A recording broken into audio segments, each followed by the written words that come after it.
You're good. Okay, great. Thank you. Good morning, everyone, and welcome to our Finance Committee. It's Friday, August the 2nd, and we are ready to roll. Thank you all who have shown up to join us today. My name is Kristen Norton. I am the Finance Chair. I represent District 15, which is Southern Utah and a portion of Central Utah. I'll turn the time to our board chair, Jim Moss, to introduce himself. Hi, Jim Moss. I represent District 12. That's Orem up to Wasatch, Heber area, and out to Vernal. Thank you so much, Jim. And Committee Member Boggess. Yes, ma'am. My name is Christina Boggess. I represent West Valley, Kearns, and West Jordan. Great. Thanks for being here today. We would like to excuse Vice Chair Cindy Davis. She has a personal commitment and she will join us soon.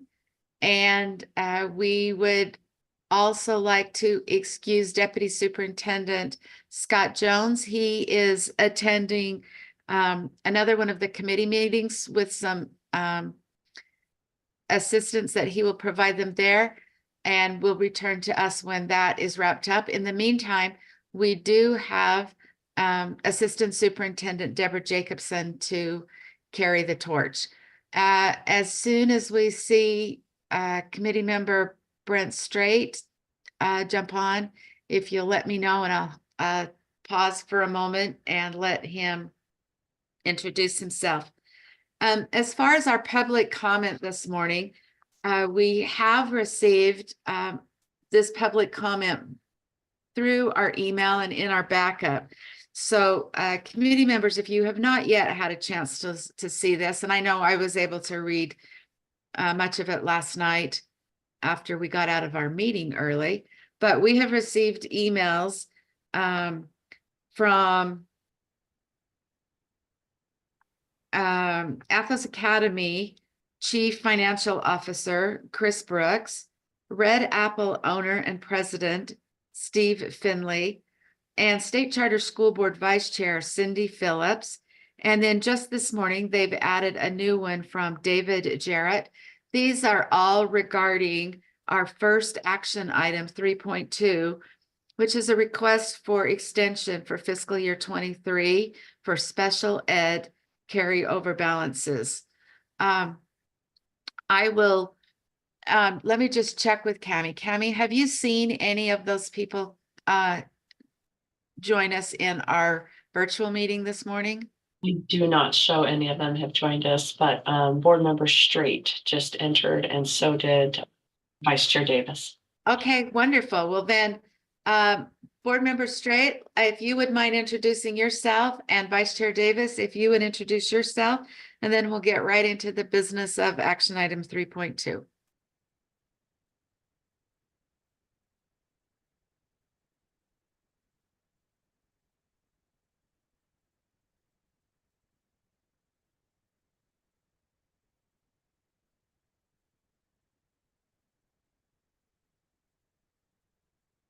And Brent, my microphone didn't want to click on and off, and I had to use the blue box up in the top right corner. I don't know if that helps you or not, but.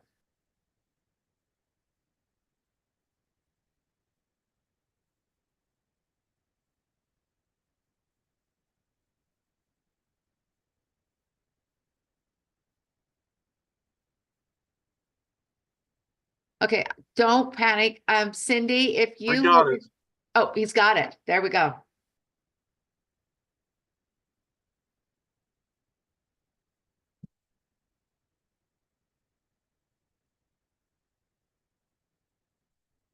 And maybe that's going to be a problem today. So board members, if you just want to keep your microphones unmuted for the duration of the meeting, and if it becomes a problem, we can change that, but.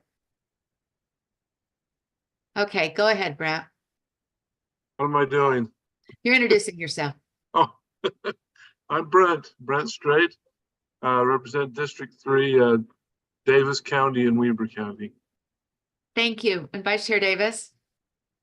Good morning, Cindy Davis, and I represent District 11, which is northern Utah County and part of southern Salt Lake County. Wonderful, thank you. All right, so for action item 3.2, the LEA request for extension of fiscal year 23 special ed carryover balances. We'll turn this over to School Finance Director Sam Uri and Fiscal Monitoring Team Lead Neil Stevens.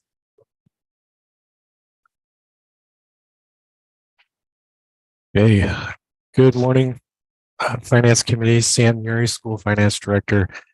So this process began quite a few years ago. Board Rule R277752 requires LEAs with over 20% carryover in state special education funds to return those funds to the Uniform School Fund.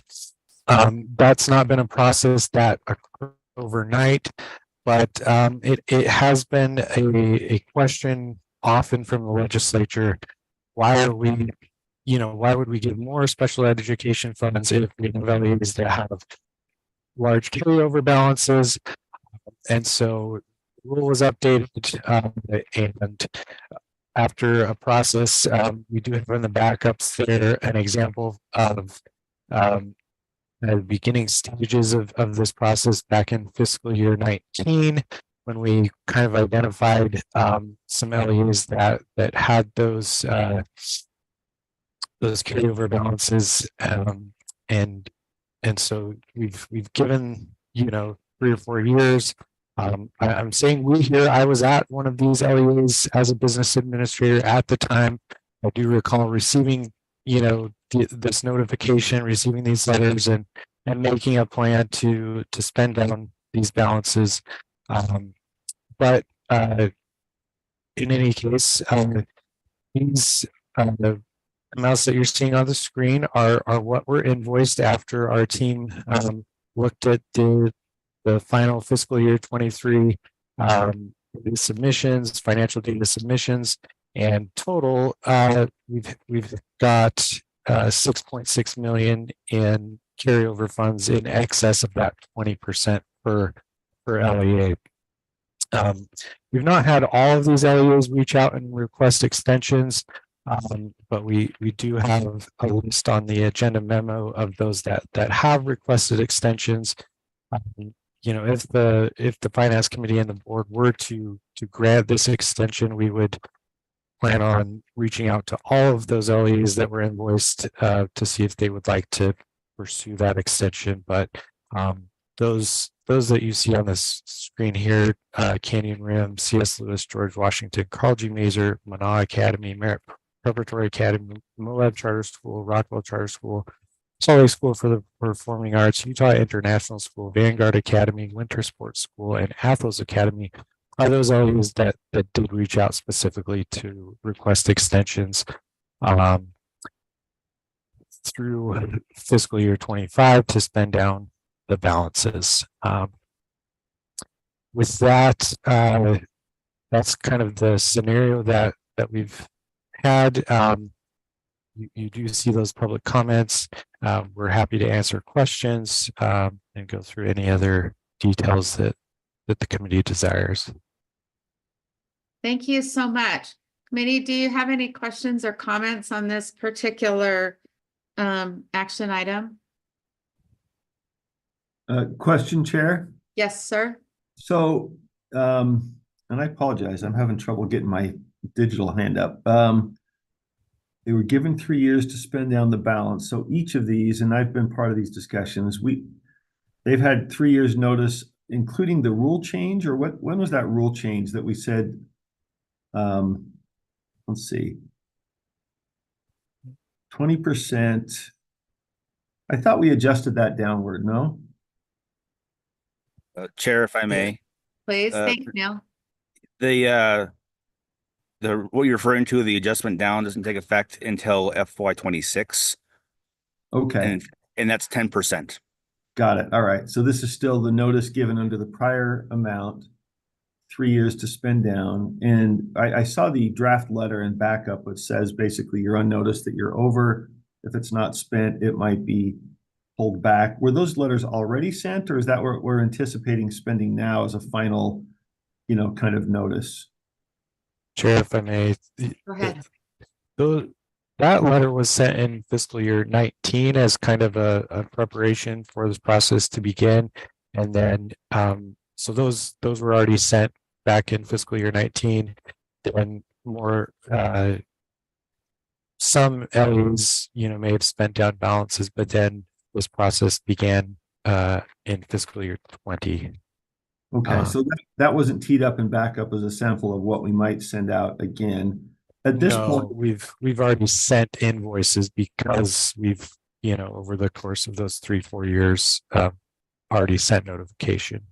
and those follow-up invoices kind of put them on notice again that the limit's 20%. We've, as advised in 19, if it's not spent, it could be recaptured. I'm just making sure, and I know you guys do this well. I'm just, my own due diligence. We've reminded them this is the limit. You're getting close to the limit. And it wasn't just the 19 letter that kind of put them on notice of the fact that this was coming.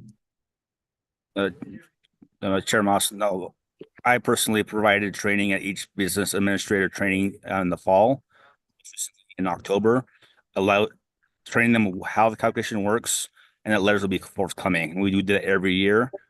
In 19, they had to submit a plan to us to how they would spend the dollars, and then we would approve that plan, either a 1-year plan or a 3-year plan. So staff at USB feel that they had ample notice that this was coming and that you need to take action to spend these dollars down. Otherwise, they would be recaptured by USB. Gotcha. When you say letters forthcoming, do you mean another letter coming now? Oh, this is an annual process. So Right. in 19, we gave them 3 years to 23, and then now we'll do this every year. We're going to be recapturing carry forward. It exceeds the threshold. Got it. Okay. And starting next year, that will go to the 10% threshold. No, that's in fiscal 26. I'm So sorry, 26. Yeah. Okay. And we're giving them notice that, hey, it's tightened even more, 10%. yes. Got it. Okay. Thank you, folks. I noticed in the one of the responses back to us that there was reference to ESSER funds causing some challenges. Could you explain that to me?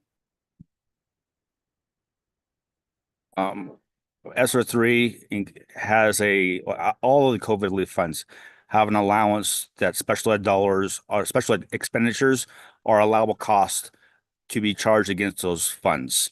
And so LEAs had an opportunity to use those funds for special expenses. Not everyone did. I want to say that cumulatively across all COVID relief dollars, there's about $900 million approximately allocated, including years relief funds from the governor's office to LEAs to spend. Now, not all of that, most of that went to non-special ed costs, but LEAs had an opportunity to use that for special ed expenditures. Not all did. Actually, very few did. And not in very large amounts either. Thank you. Cindy, If I may, Chair, yes, sir. Then we'll go to Cindy. one important distinction is that all of the ESSER funds, the COVID relief funds, were, intended to directly meet COVID related challenges. And so these other state funds that have been flowing each year, were really allocated for a different purpose. So. Thank you. Vice Chair Davis. Thank you. I hate this kind of thing the most about being on the board. It's really tough and frustrating. And if people have watched historically, I have actually said yes to every single waiver from a district and a charter school that has been asked, because I think more flexibility for our LEAs is better. This is an anomaly because I know personally we have been waiting and waiting and waiting for now 4 years, really, from the very first time, we were gonna capture all of this 4 years ago. And if you'll remember, I fought really hard for LEAs to have some flexibility in time, and let's please give them time. And we debated a year or 2 years, and we pushed to 3 years because we thought that was so much leeway. So now we're faced with this critical decision, because what has been hanging in the balance is any and all of our conversations with the legislature about the need for special education funding. And our LEAs are saying to me, I don't know if others of you have heard, that particularly in the area of our self-contained students, that they need additional funding mechanisms. And we can't have that conversation because the legislature every year says, you have more than 20%, and 20% is too much carry forward. So there's a lot at stake, and that's what makes this really, really difficult to approve these waiver requests. There might be a caveat, though, that I would consider, and that is, which of these schools were built or started a year or more after that initial 2019 push? Are there some of these that have only been in existence for a couple of years that we may need to look at differently than the rest of the group? Could someone help us out with that? Because that was brought up by the state charter authorizer as something that may be kind of an outlier to this situation, but I don't know which schools are how old. Madam Chair, if I may, Please. all of the schools on the list you see here that have specifically requested an exception are well established, multiple years. All of them were in operation before fiscal 19. Okay. Okay. Well, Thank you. thank you. And my other thought with this is, I think of these individual students. We are withholding money from individual students that are there now that need this help. And I would be willing to bet that there is not a special ed department class in the state of Utah that does not wish for some type of adaptive learning tools or extra classroom materials or mobility help. There's just so many very expensive things that are in this SPED world that we can't afford in public education in Utah. And yet there is this $6.6 million that's just being sat on. And that's what I look at, and I just think these are not programs, these are not schools, these are children. These are children who have great needs, and they need their needs met. And I would have a very hard time, except for like in the situation where Vice Chair Davis just brought up, where they weren't around and they're just getting themselves established. But I would have a hard time extending this further. All right, I am not seeing any more hands on this. So would someone like to make a motion? I'll do that. Thank you. I move that the committee, oh, here it is, sorry. I move that the committee recommends to the board that no extensions be granted. All right, anyone would like to speak to that? I appreciate what's been stated already, and I agree with what's been stated by the board members. Hey, are there any additional questions or comments? Seeing none, committee members, please vote using your reactions.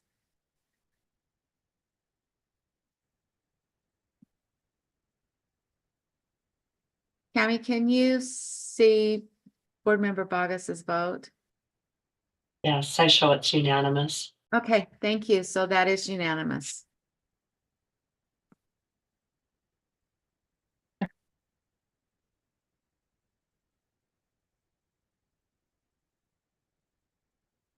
All right, moving on then to action item 3.3. This is prioritization of fiscal year 2024 carry forward funds for suicide prevention and LEA financial systems. We have Assistant Superintendent Deborah Jacobson here and possibly Deputy Superintendent Jones. I don't think he's here yet. But Deborah, if you will please lead us through this action item. Sure. So as Deputy Jones mentioned yesterday during the monthly budget report, it's that time of year again. We're still working through our closeout, still trying to identify balances. But we do have two particular programs that we'd like to get prioritized, much like you did the 3.6 for the rural school, for the administrative fees for the small schools. When the legislature every year, as they're making their prioritizing and trying to make corrections in other programs, sometimes there's unintended consequences that happen. And in this particular year, last year, it did impact suicide prevention. Suicide prevention was reduced by $500,000 this year, which created an issue that now the schools can no longer, which is a requirement by code, receive $1,000 for each school. So we're kind of in a dilemma this year. We're hoping that it will get corrected in the session this year, but to make it so that all the schools can get their $1,000 for this year, we're asking to prioritize this $500,000 and set it aside out of carry forward. Then also with the $750 for the LEA's financial systems. This program was a great program. We still have a lot of need out there. There was $4 million that was appropriated one time that was utilized and utilized well across all LEAs, but there are still some needs out there in the system. So we're asking for $750,000 to also be prioritized. Hey, committee members, do you have any additional questions or comments you'd like to make regarding this potential prioritization of funds? Yes, Board Member Bogus. Yes, ma'am. Isn't it supposed to be life affirming? Does that change this request? Because my understanding is we no longer use that terminology and the legislature changed the scope and the movement of that training to be life affirming as opposed to suicide prevention. Can somebody help me understand that and how that would affect it?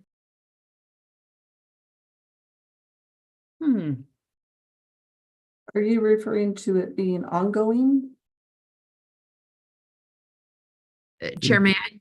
Yes, ma'am.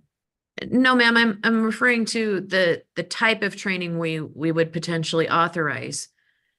Unless I missed something, we're only supposed to be funding life affirming training, which I understand might be two sides of the same coin, but the way it's approached in the instructional setting is very different. I think where we're running it, and Assistant Superintendent Leah Voorhees can also answer this on the suicide prevention. It actually tells us in code that we are required to send $1,000 to each individual school. And as of today, we don't have that capability because the appropriation was decreased. Does that help? The question is the terminology, right? The approach, whether it's life affirming rather than suicide prevention, I think is the question being raised. I wonder if there's a code. Yes, sir. My Member understanding. Bogus, sorry to jump in. That's where I thought you were going. Yeah, that is where I'm going. And that we're supposed to be funding life affirming care as opposed to suicide prevention. Is it possible we can look into maybe the original request and see if there was the you know, the code is listed there that we could look and see, whatever it is, we need to, what we're doing is funding to that code. And if the legislature wants to change the language, they can, but you know, our request here is to fund or you know, add the extra funding that was left off for a particular coded item and, or, you know, a legislative bill that was passed. And however that is worded is what we should be addressing. And that's, you know, the intent here is to address that particular bill. And it doesn't, I don't even know who sent that bill, but Chair, may Yeah, I thank you. respond? thanks, Leah. I don't have the ability to raise my hand, That's so fine. may No, I we're respond, just Chair? talking today. We're being informal today. Okay. Thank you, Chair. Leah Voorhees, Assistant Superintendent of Student Support. And that's such a good question, Board Member Bogus. The legislature did not change this piece of code. This is just in the funding part of code, and they didn't change the title. And they certainly may next year, but they didn't. And this money is given to schools and they choose what to do with it. So it isn't necessarily used for training. I think that your assumption that the majority of it is used for training is accurate, but some schools use it for activities. And to Chair Norton's point, this particular part of the code, the legislature did not change the title. Thank you, ma'am. I appreciate that. Okay, seeing no other questions or comments, would someone like to make the motion? I'll make that motion. Thank you.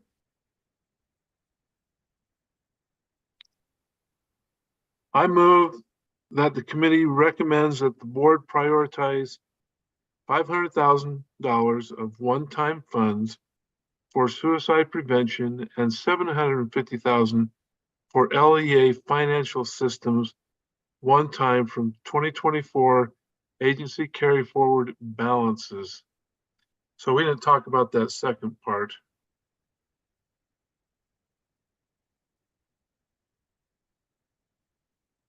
Okay. So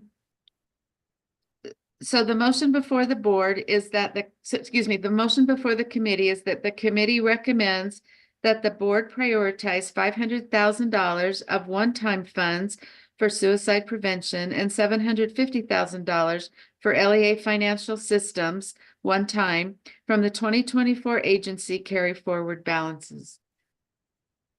Vice Chair Davis? Is this the time to talk about the motions? Yes. You want, okay.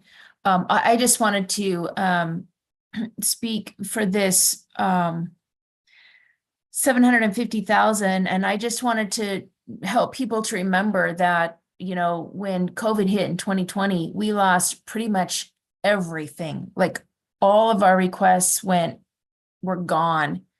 And that 4 million with Representative Ballard's bill was one that we really fought hard for, and the legislature really supported and maintained, because it's so important for our schools to be able to do what they need to do to be able to have organizational excellence, to use some of our new terminology, and be in compliance financially. And especially this was money for our charter schools and our small LEAs. So I support the motion. I think it's important to kind of continue in that upward trajectory. Thank you. Committee Member Straight. Yeah, just thank you for that reminder. I looked at that second paragraph before I made the motion, and I appreciate the further discussion that Board Member Davis brought to that. So, and the reminder. Thank you. Great. Okay, seeing no other hands, committee members, please vote.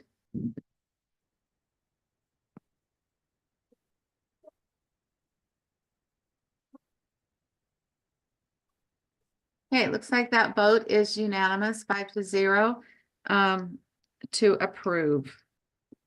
Chair Norton, Yes, ma'am. might I take a moment of privilege to correct something that I said inaccurately in the prior agenda item? You bet. Thank you. I had said that a member of the state charter board had reached out with concern about new schools. The concern actually was about any charter school that might have been caught in a rapid growth cycle, like due to an expansion or something of that nature.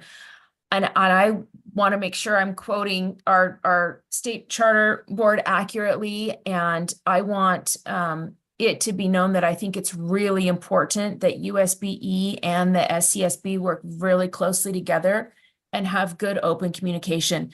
The concern actually was the growth cycle. I did take that concern seriously and have asked our financial folks, Director Yuri, and they are not aware of any schools that requested the waiver that were caught in a rapid growth cycle of that nature. So we are trying to look at every avenue to give as much opportunity as possible. Thank you. That's important information, and those are, situations that we want to be able to address. So I appreciate you amending those comments. And Committee Member Straight. Yes, let me speak to that. There was a letter this morning that we received from Canyon Rim Academy. And my understanding from reading that letter from their business administrator is that they would fall, I believe, under what Board Member Davis just mentioned. That barely came this morning. I was reading it right before the meeting. So that's one that we could go back and check back with and Yeah. address before this goes before the full board, but Well, they were up late doing it because the timestamp is 12:09 a.m. yep. Anyway, It, I don't know if you saw it. Yeah. The David Jarrett letter.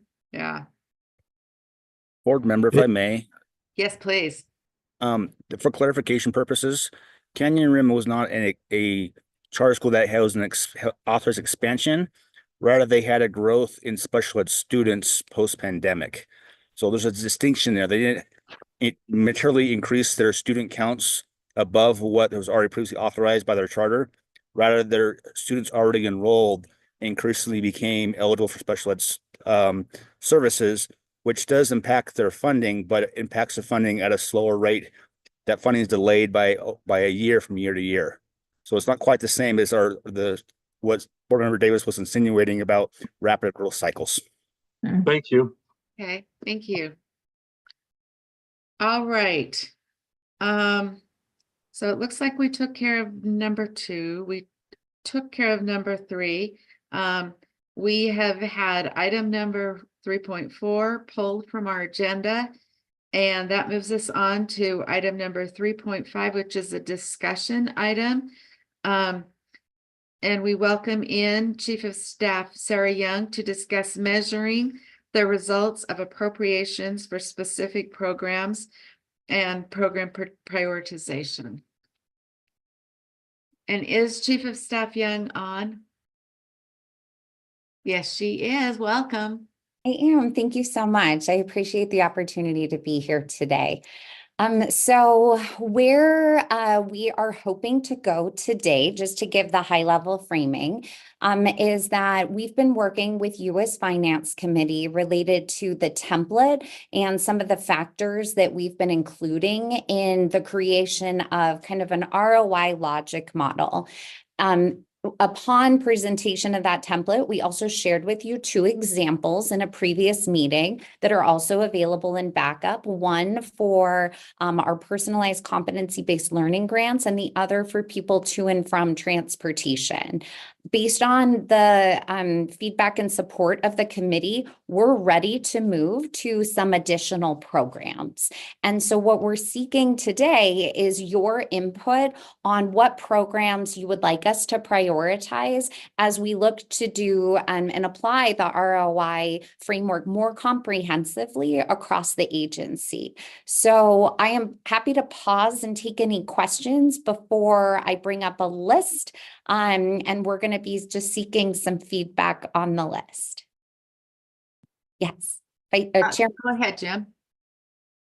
Hey, thank you. I just want to say, and I said it a couple months now, but just appreciate Chief of Staff Young digging in and putting this into reality, and I think answering the right questions. And I just wanted to suggest that as we consider other programs that we want to tee up next, it looks like there's an opportunity within a year or year and a half, to somewhere in there, 2 years, to bring in all the programs for this comparison and analysis. And it raises questions that might result in action items. If we look at something and say, I think there are two big questions, and I'm happy that our goal that we put together a couple months ago really goes to both.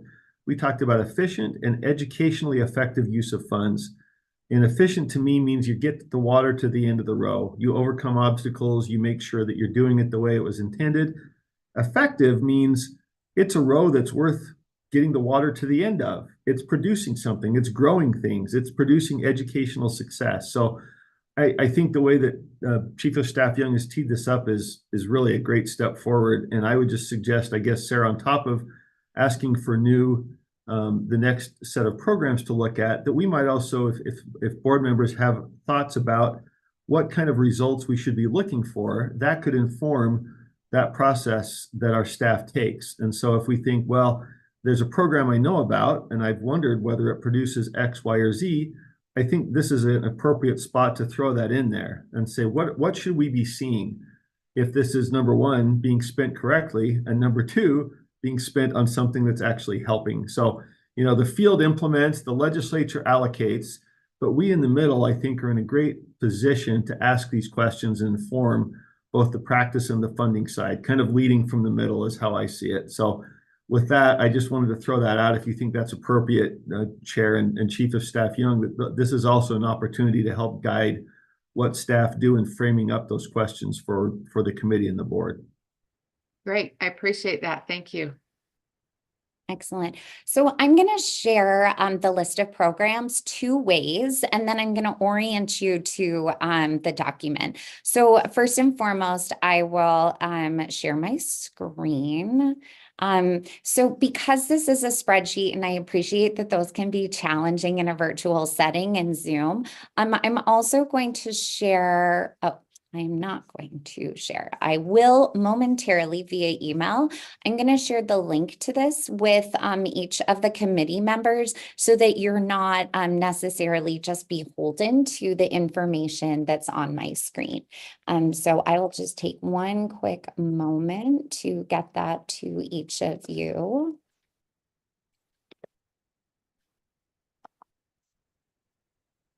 My apologies. I thought I would have the opportunity in chat, which has been disabled, which makes great sense for security.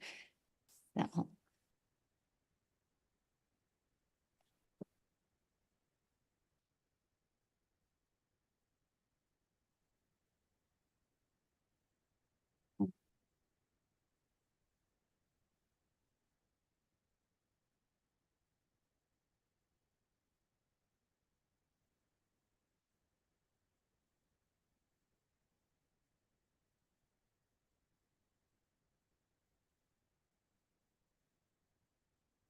Excellent. Okay.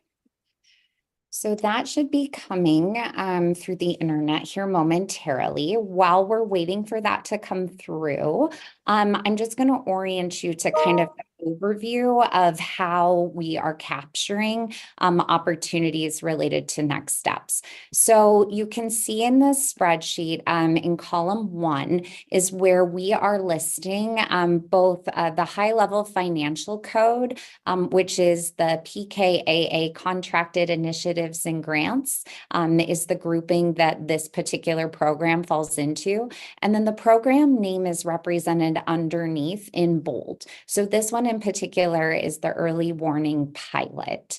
So I am the first to say, even as your chief of staff, sometimes the program names don't give us all the information we need about, wait, is this the program I'm thinking about? So if you have any questions, I know Assistant Superintendent Jacobson is on and is available to provide any clarification about these programs.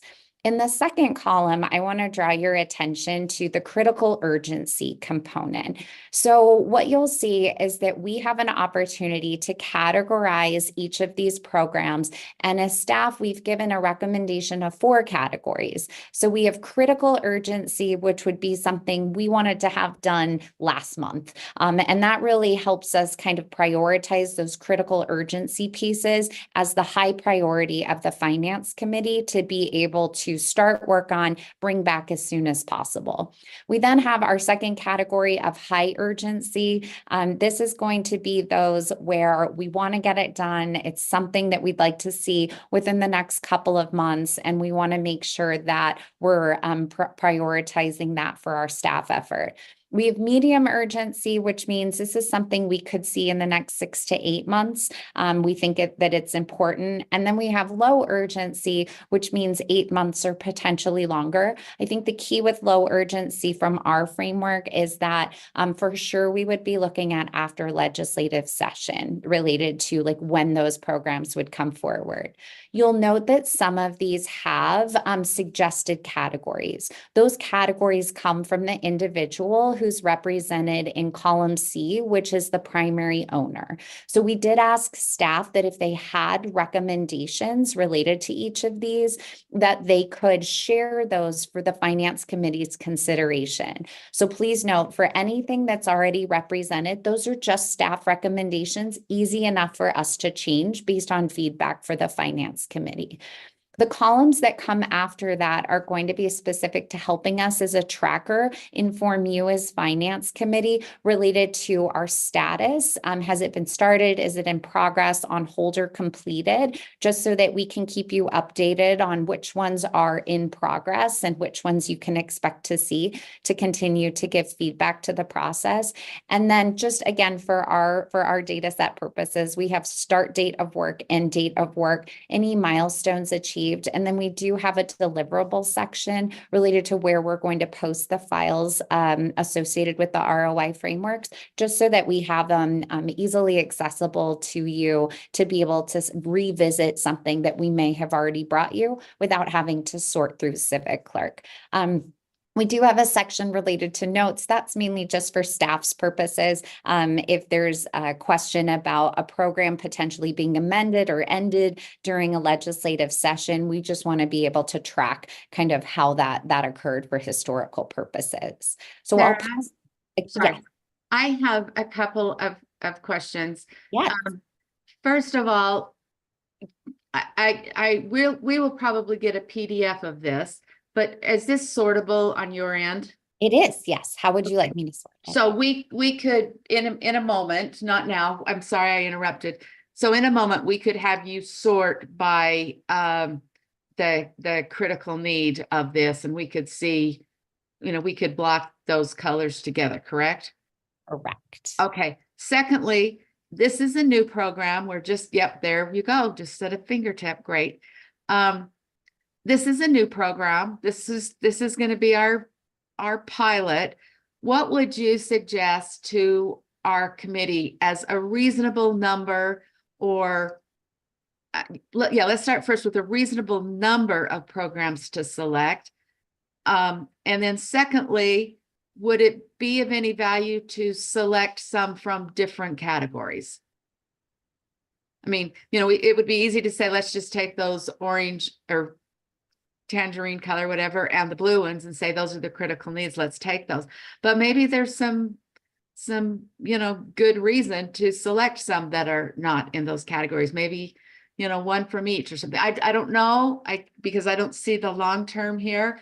So maybe you could give us some guidance on that. You bet. So we have 113 different programs identified. We can reduce that to 111 based on the 2 that we've already brought forward. So if we think about that in terms of, like a 12-month cycle, we would be looking to bring anywhere from 10 to 12 forward. Now, I say that, noting that we're good as staff for you to give us a number that's more than 10 to 12, to kind of kick us off. And I say that mainly through the lens that some of these programs are going to take longer than others to develop out their ROI. So if you give us kind of a larger bucket to work within, that allows us to say, great, these are the ones we were able to get done super quickly. So they're right back on your agenda. Whereas this one was going to take me more than a month to be able to coordinate with staff and get the relevant information prepared for you. So if you wanted to look at kind of providing these are our top 20 to 25 for us to start the work on, that does create an opportunity for us as staff to be able to bring those forward that are ready to go, just because they maybe have a more simplicity in their intent and their alignment to outcomes, while still knowing that these are the high priorities that we need to bring back within the next couple of months to be able to meet the board's needs.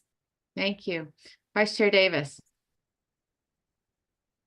I mean, I would be comfortable just moving forward with those in blue, those 9, but please forgive my ignorance. This is going to show my ignorance. But why is indirect cost pool as part of the high urgency group? Do we really have control over indirect cost pool, or I'm only thinking of it on the federal kind of level? Like, someone help me understand that one a bit more. Can someone help me understand that a bit more? So Chair, I would defer to Deputy Jones if he's available, just because he's our lead on that particular item, if he could speak to it. Is he available? He might be in another committee. He's probably still in the other committee. We can hold that question though till he arrives. Unless someone on his team might be able to answer. Oh yeah, good idea. I'm not sure why he marked it as high urgency. However, we do have control over the indirect cost pool. We actually go through negotiations every year with the federal government for that. We do have some control, not complete control, because the federal government can come in and say what positions are eligible to be in the indirect cost pool and what are not. But we do have control over some of those positions. So does that? And those he feels are critical at this point. Yes. So we need to kind of prioritize that. Okay, that's good to know. I didn't realize there was that certain amount of negotiating going on or available. So I appreciate that. Thank you, Chair, for the time. Thank you. Chair Moss.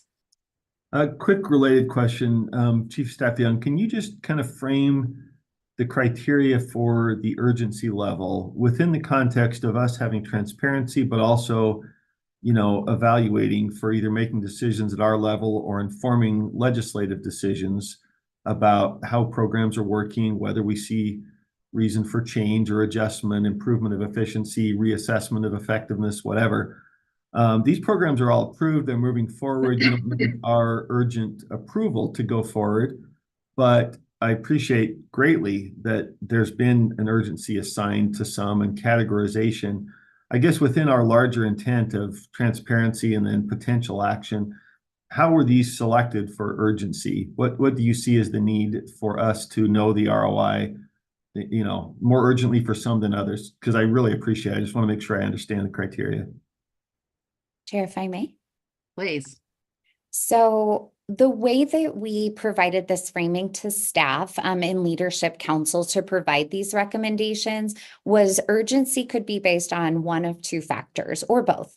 One of the factors, which is probably the lesser of, was looking at kind of the comprehensive scope and sequence of an individual program and their workload over the course of a year. So we did ask our staff to consider, like, for example, if you're running a pretty comprehensive technical support system that you know is going to be taking place, you know, from January until March, and yet your kind of wrap-up time where you don't have as much technical support to provide would be this fall, mark it as a high urgency so that you can be a part of this first, round to be able to complete this work so that then it's not trying to be accomplished at the same time. You have a lot of other roles and responsibilities to the field and or to other programming. So that was one lens that staff could use. The other lens, and I think it's probably the one you see most reflected here in the selection of high urgency, was we encouraged our staff leads who have any programs that could potentially come up during legislative session to mark them at a higher degree of urgency, because we thought it could be valuable to you as the finance committee and the greater board to have that comprehensive ROI framework completed to then complement and support you related to what any sort of future policy and or funding requests might look like. So I can call out just a few that are in the marked for high urgency. So Beverly Taylor Sorensen Elementary Arts and Learning Program. There is a draft funding request related to arts that does include that program.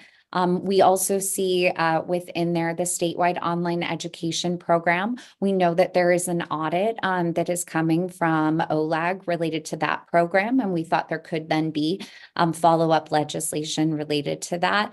Career and technical education district add-on, you do also have a pending draft legislative funding request for CTE needs. And so again, we thought that there could be value if the finance committee selected these items to have then that additional resource to support your decision making as part of that process. Thank you. And those are great criteria. External usefulness aligned with internal capacity and workflow is how I see those two. So thank you. That sounds exactly the right way to go from my perspective. Thanks. The other consideration I have is kind of more foundational, and that is that is academic growth or student growth and impacts on student growth. And by no means would I intend or even think that this could, I wouldn't want to say that we need to look at this because it's a problem or potential problem.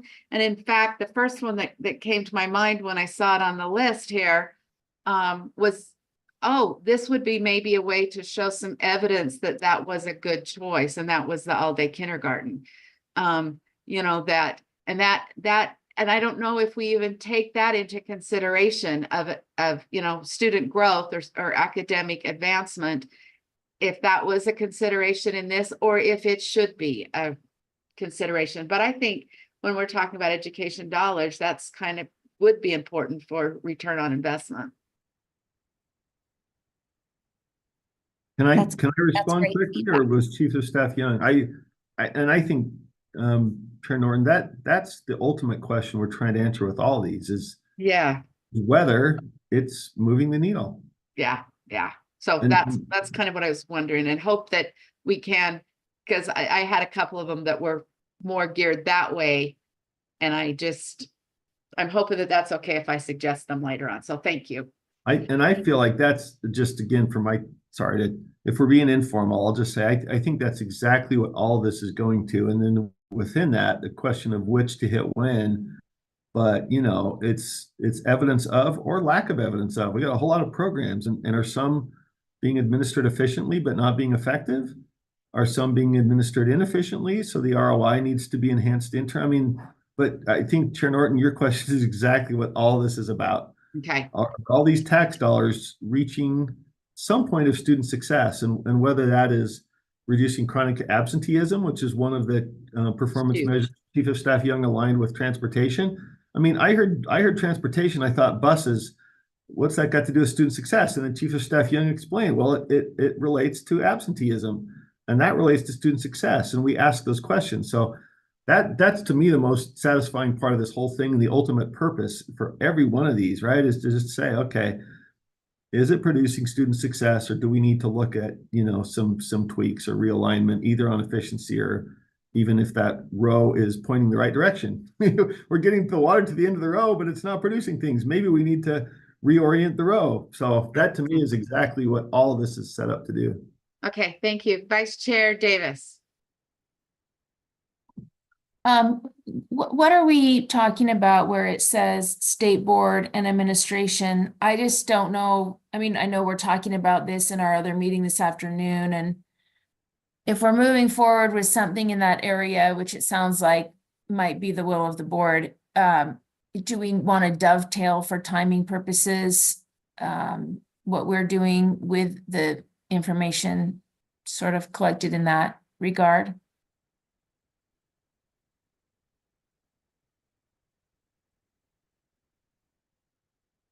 Who did you want to direct your question to? I'm looking at line 22. I think, I don't know, 15 seems to be more like a data reliability, which I know we're in a big audit already doing that. I'm looking at line 22. Oh, it says high urgency. Oh, I apologize. I changed that based on your recommendation. oh, just right now? Just right now. Oh. Oh. Well, I don't know if it's a recommendation. I don't know if we want to do that or not. I guess I'm seeking some other voices on that. What Sorry, Chair. what we mean when we say that in 22, and if it dovetails with the other that we're working on. Deborah. Yeah, sorry, I can't raise my hand either. That's okay. So Just jump in. Good. Sorry. So this particular line is your budget, your individual budget within the agency. So all of this funding here only pertains to your a couple of your staff's salary, your priorities. So this isn't on the administration as a whole. Got it. So that we don't need to, that's not going to lend itself to talking to the legislature about a need for increased FTE. No. If we have one again this year. Okay, thank you. Committee Member Bogus. Yes, ma'am. I'm wondering if Chief of Staff Young can tell me how we are evaluating these. Is there a form we're filling out? Is there like an executive summary we can look at? What is the process? And it appears to me, and maybe she can comment on this too, that these would go through different processes because they're not exactly identical. And so maybe just help me understand that better. Chair, if I may. Please, thank you. So yes, thank you, Board Member Bogus. So for each of these, we will be taking them through the creation of that 4-page kind of slide deck that we have shared in backup, where they identify with the title of the program, what the key purpose of the program is, what inputs are related to, are there resources in terms of funding, are there FTE, are there required local match elements, then looking at what implementation looks like, what are those key outputs, so what are strategies happening at both the school level as well as the LEA level and the state level, and then we align components to our short-term outcomes. So then what are we expecting and what are our measures associated with that? And then how does that align with performance measures? That's the comprehensive first page. The second page focuses on the finances of the program over time. We're modeling that after the COBE to be able to show how the program has been funded over time and whether or not the categories allowable for that program. Is it all pass-through funding to LEAs? Is it money that can be spent in different categories as aligned with kind of our financial budget table.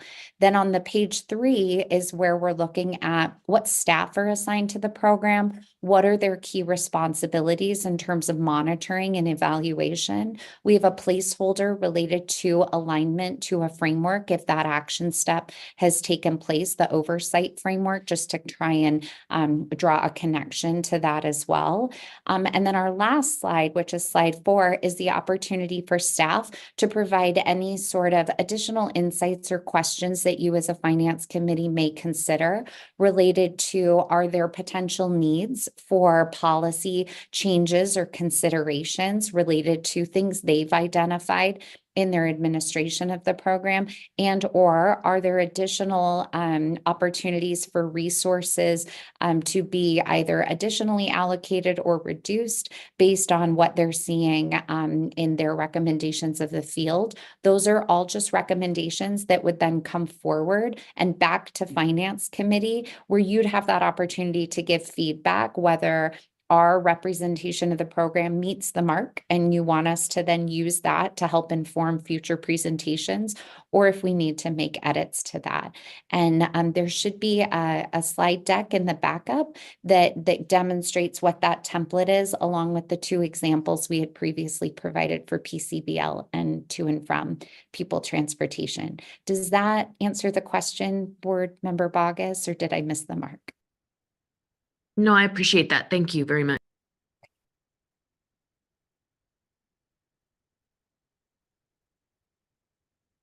Okay, it looks like Chair Moss, you're next on my list. Unless Chair Davis was, I don't know. Sorry. Is Chair that Davis, still yeah, up?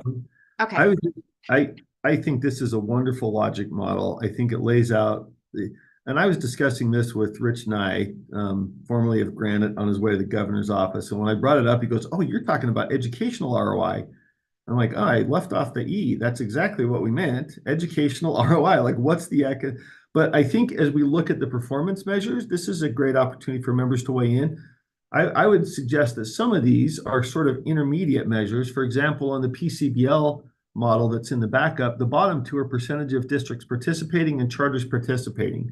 So that partly is, is the water getting into the end of the row. The top 2 grades that are students chronically absent and graduation rates. Those are, okay, water's getting in the end of the row. Is anything growing? And by how much? And so both of those, I think, will be part of this. I would assume, Sarah, that there are some of these that you might characterize as intermediate, getting it done measures, and the others, is it driving student success? And we in finance, our role is the financial ROI, is the dollar producing something.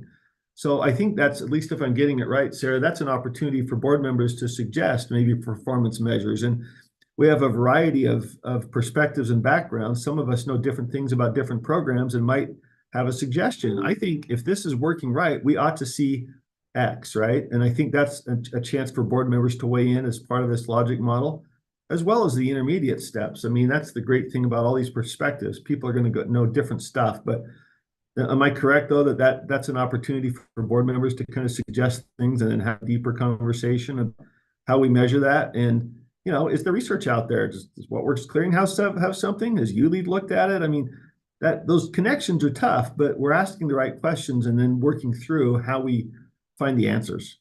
At least if I'm understanding it correct, Sarah. I don't want to. Chair, if I may respond. Please.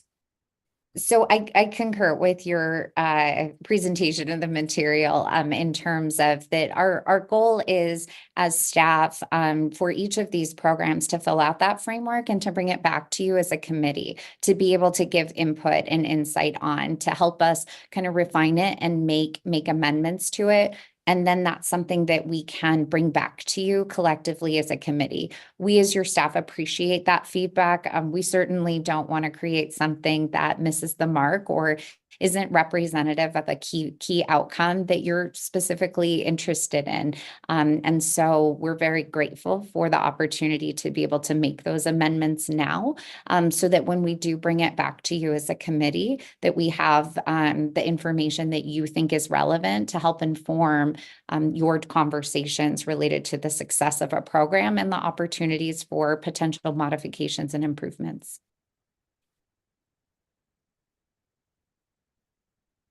Okay, I realize I interrupted you in the middle of your program and took us down that other road. So if you'd like to continue on, Sarah, sorry, that's great. Sure. So where we are is it sounds like there's interest in moving forward on those that are high urgency. I appreciate that there are 113 rows. And so I don't have an expectation that this is our final conversation related to prioritization. I would invite any of the Finance Committee members that have additional questions or suggestions related to our prioritization effort to communicate those through Chair Norton, as well as to myself, Deputy Jones and Assistant Superintendent Jacobson, and that we'll continue to update this table with that information while we get started on our work related to high urgency. Does that sound like a good action step moving forward? Great. That would be wonderful. Brent?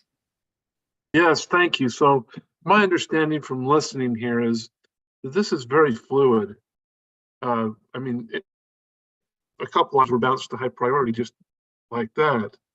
So as we develop our legislative priorities, that would be something that would influence this as far as creating the urgency. Am I understanding this correctly? That could be. Okay. I mean, it was on what, Sarah first listed there, if I remember correctly. Is that right, Sarah? That is correct. We did use that as a lens for recommendations.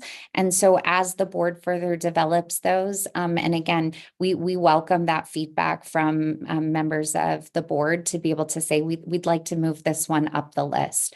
That is really helpful because it helps us kind of then make a timeline for action so that we'll have those resources ready for you ahead of session.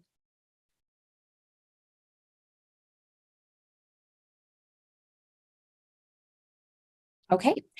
I do not have anything more, Chair. Thank you for the opportunity to share and to get this feedback. And again, if there's any follow-up questions or additional recommendations, please don't hesitate to share those. Otherwise, we'll get started on this first set in high urgency. And you can expect to see those back in subsequent meetings for your feedback. And remind me again, Sarah, you are sending this to us via, is it in backup? So the link to the spreadsheet should be available to you via email. And I'm happy to create a PDF of it with the critical urgency sort to make sure it's in backup as well.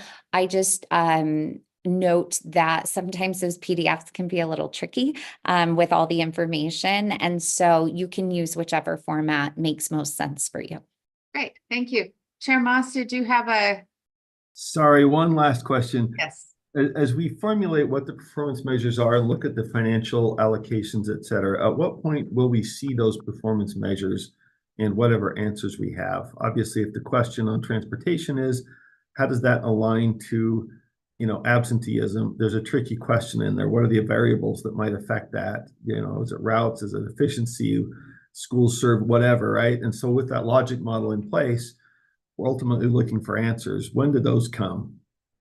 So for those that have already been developed, we can certainly work with staff to get those completed and to bring them back. our performance measure reporting date comprehensively for the legislature is November 1st. And so traditionally, we would complete that reporting effort, and then we would go through a process with staff to update each of these annually to make sure that we're reflecting the progress or lack thereof related to outcomes to help inform kind of a consistent update that would happen once a year in alignment with that action step. And so will there be on each of these that we send out a report back then that aligns those performance measures identified in the logic model for that program, whereas the legislative report is going to be everything comprehensively? We're at some point going to match these up, right? Identified for that program. Is the expectation that would come in November of each year after we roll through this process sequentially of identifying the programs to be analyzed? Will any of those match be available sooner than that? Or is it basically November as it currently exists where we'll get the answers to all these questions? Yeah, so great question. And it's certainly something that I can discuss more in depth with leadership. I think that it would be a very reasonable expectation in the December meeting every year for us to be able to provide an update to all of the ROIs that have, like, models that have been approved related to outcomes on performance measures, and that would be a standing action step we take as staff at the agency in alignment with our legislative reporting so that you can see those two together. As far as being able to provide them sooner, it's something that we could certainly do an update on upon request. I'll just note that a lot of our performance measures are based on reporting elements, whether it's related to state assessment or the October 1st headcount. And that's why LFA and GOPB moved our reporting date to November 1st to make sure we were capturing all of that data ahead of legislative session and then providing that to policymakers in a way that aligns with our most recent and available data ahead of session. Does that help answer the question? Yeah, thank you. And Chair, I apologize for taking so much time, but I think we're formulating this now. It'll be less time as we go forward, but the systemic questions I think are important. And some of those questions, like, how do you know if there's a link? That's a deeper question that's going to be triggered by some of this that goes off into wherever you lead or something else. Can you show a connection? And so I would suspect that's kind of will be going on behind the scenes as we identify these performance measures. That will suggest questions that somebody will go out and say, is there research on this? Do we know whether this produces that? Right. And so that's certainly not something for us to answer in finance, but if we're framing up the questions that we would like to have answered and the evaluation to decide if a program is working as intended and producing success, then I assume it spawns those questions that are probably answered elsewhere. But is that consistent with how you're seeing it in terms of getting to the answers? Because I think this has helped frame up the questions. Thank you. And again, thank you, Chair, for indulging me. Sorry to take so long. I think it's a great program. So thank you, Chief of Staff Young. Thank you so much for your insight on that, Chair Moss. And Chief of Staff, let me just mess that all up. Chief of Staff Young, thank you so much. That is so much time and effort, and you are taking us where we need to go. Appreciate it very much. Okay, moving on to our next agenda item. This is an update on voted and board programs, comparing our legislative estimate to certified tax rates. And we have with us today Administrator Dale Frost and Director Uri.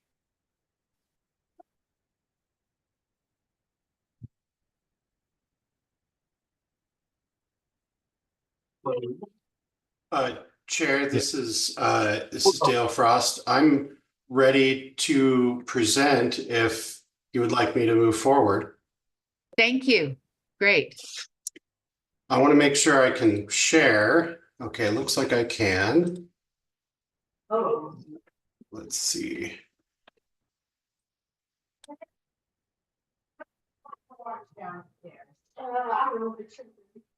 Okay.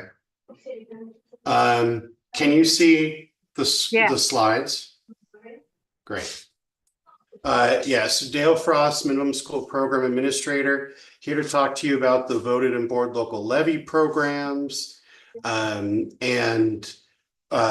don't know if I'll be able to see hands raised, so maybe I can ask Director Yuri to be on the lookout for that. Please just ask your questions throughout. I was told I have about half an hour for Fine. this. I don't know if that's correct. Great. Okay. So let me dive in. So, the minimum school program has basically three big chunks. The basic school program, when you hear the WPU, all of the WPUs are in what's called the basic school program. So that has the programs like kindergarten, grades 1 through 12, which are the biggest funding sources for schools. We were just talking about the special education add-on funding. That's also in the basic school program. Other things like CTE, at-risk add-on. There's a whole host of programs, but they're all made of WPUs. The next big bucket is called Related to Basic program. And these are statewide programs that are targeted and specific. Not all LEAs participate in them. So, things like Beverly Taylor Sorensen, arts learning programs and Related to Basic and others. The other third bucket is called the voted and board local levy programs. And so that's what we're talking about today. There's no decisions to be made today. And the main thing we wanted the main purpose of this presentation is to familiarize yourself with the program better, so that we can all be on the same page of what the program does and doesn't do, some of its challenges and strengths, and then talk to you about what we're doing on the information side for school districts so that they can better plan for this funding source. I would argue, and I believe many districts would agree, especially those that receive state aid from this program, that after the programs within the basic school program, their most important program would be this one, the vote and board local levy programs. That's because it's a large funding source for certain districts, and also because these are completely unrestricted dollars, like the K-12 program. In Related to Basic, those programs are largely restricted for specific purposes. You can't reallocate monies from Beverly Taylor Sorensen or transportation or one of the other 30 programs and pay for your administrative costs, for example. But this one you can. You can allocate those funds to whatever the needs are. So I wanted a little bit of framing there so you can kind of understand where it's coming from. The other part of framing I want to, why we're talking about this today.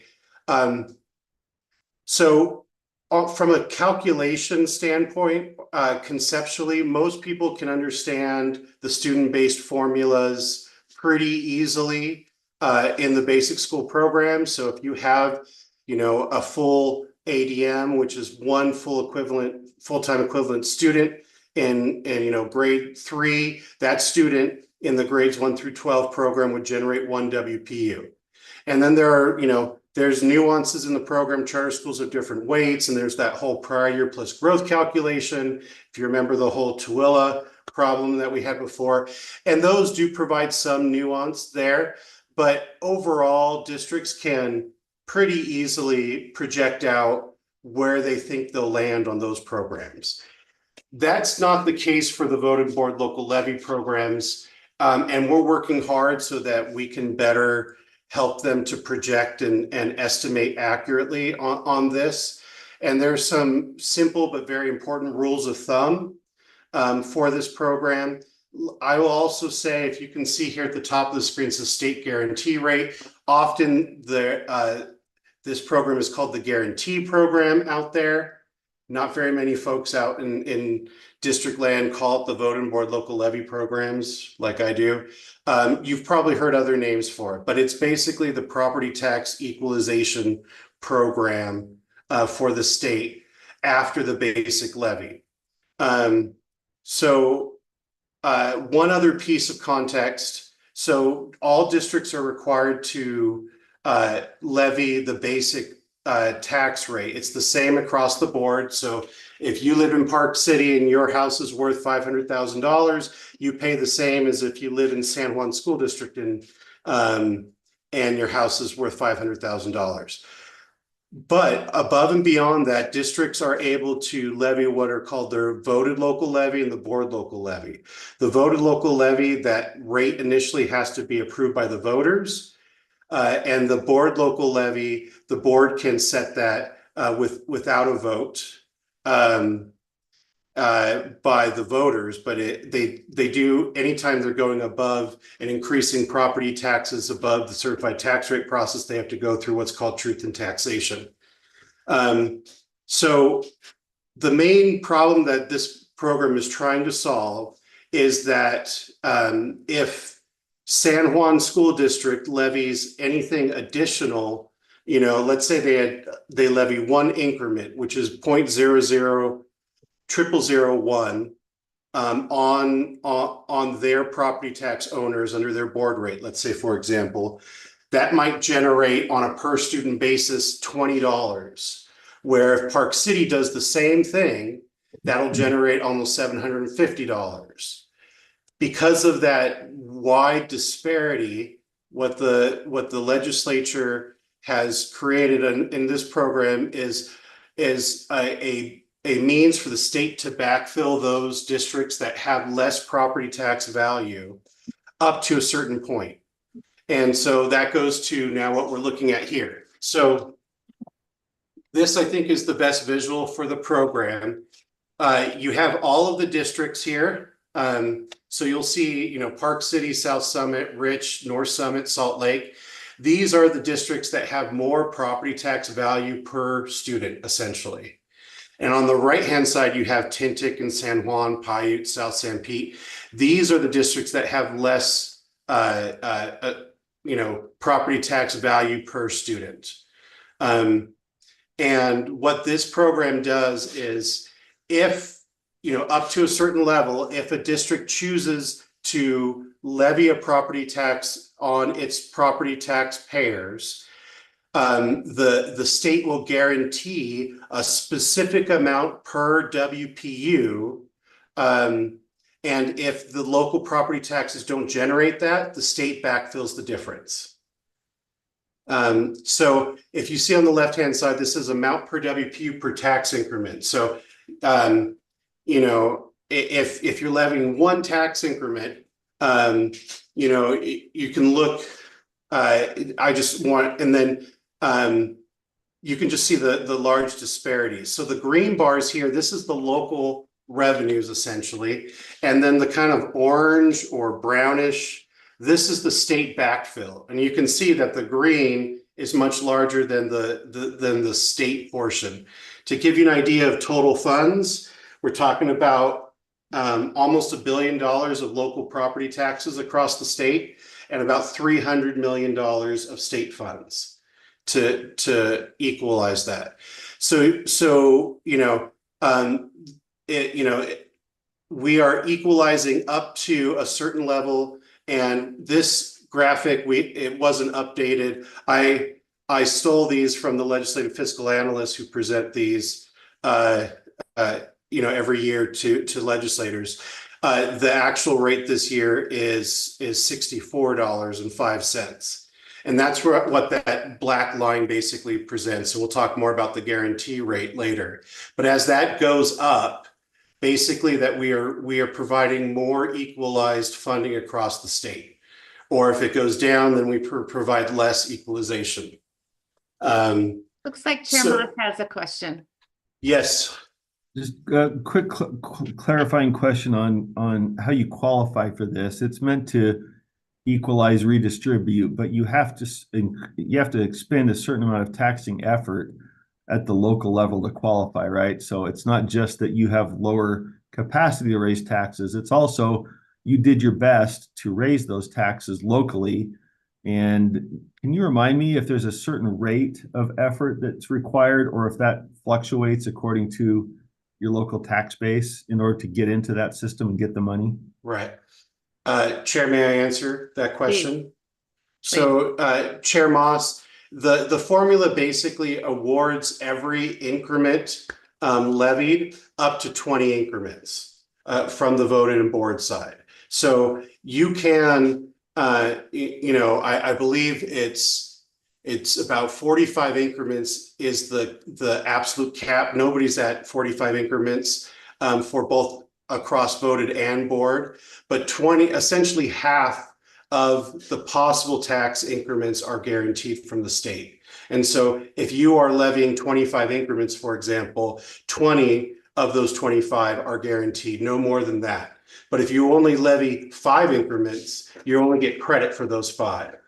So you have to levy a local property tax to get the benefit. Does that help? Yeah, and the more your local folks contribute, the more you get when that contribution still doesn't meet your needs, correct? Correct, up to the 20 increments. Up So I'm to going to the go a cap, little yeah. more into those, but yeah. Yeah, So got it. Okay. so let me go through the calculations a little bit more here.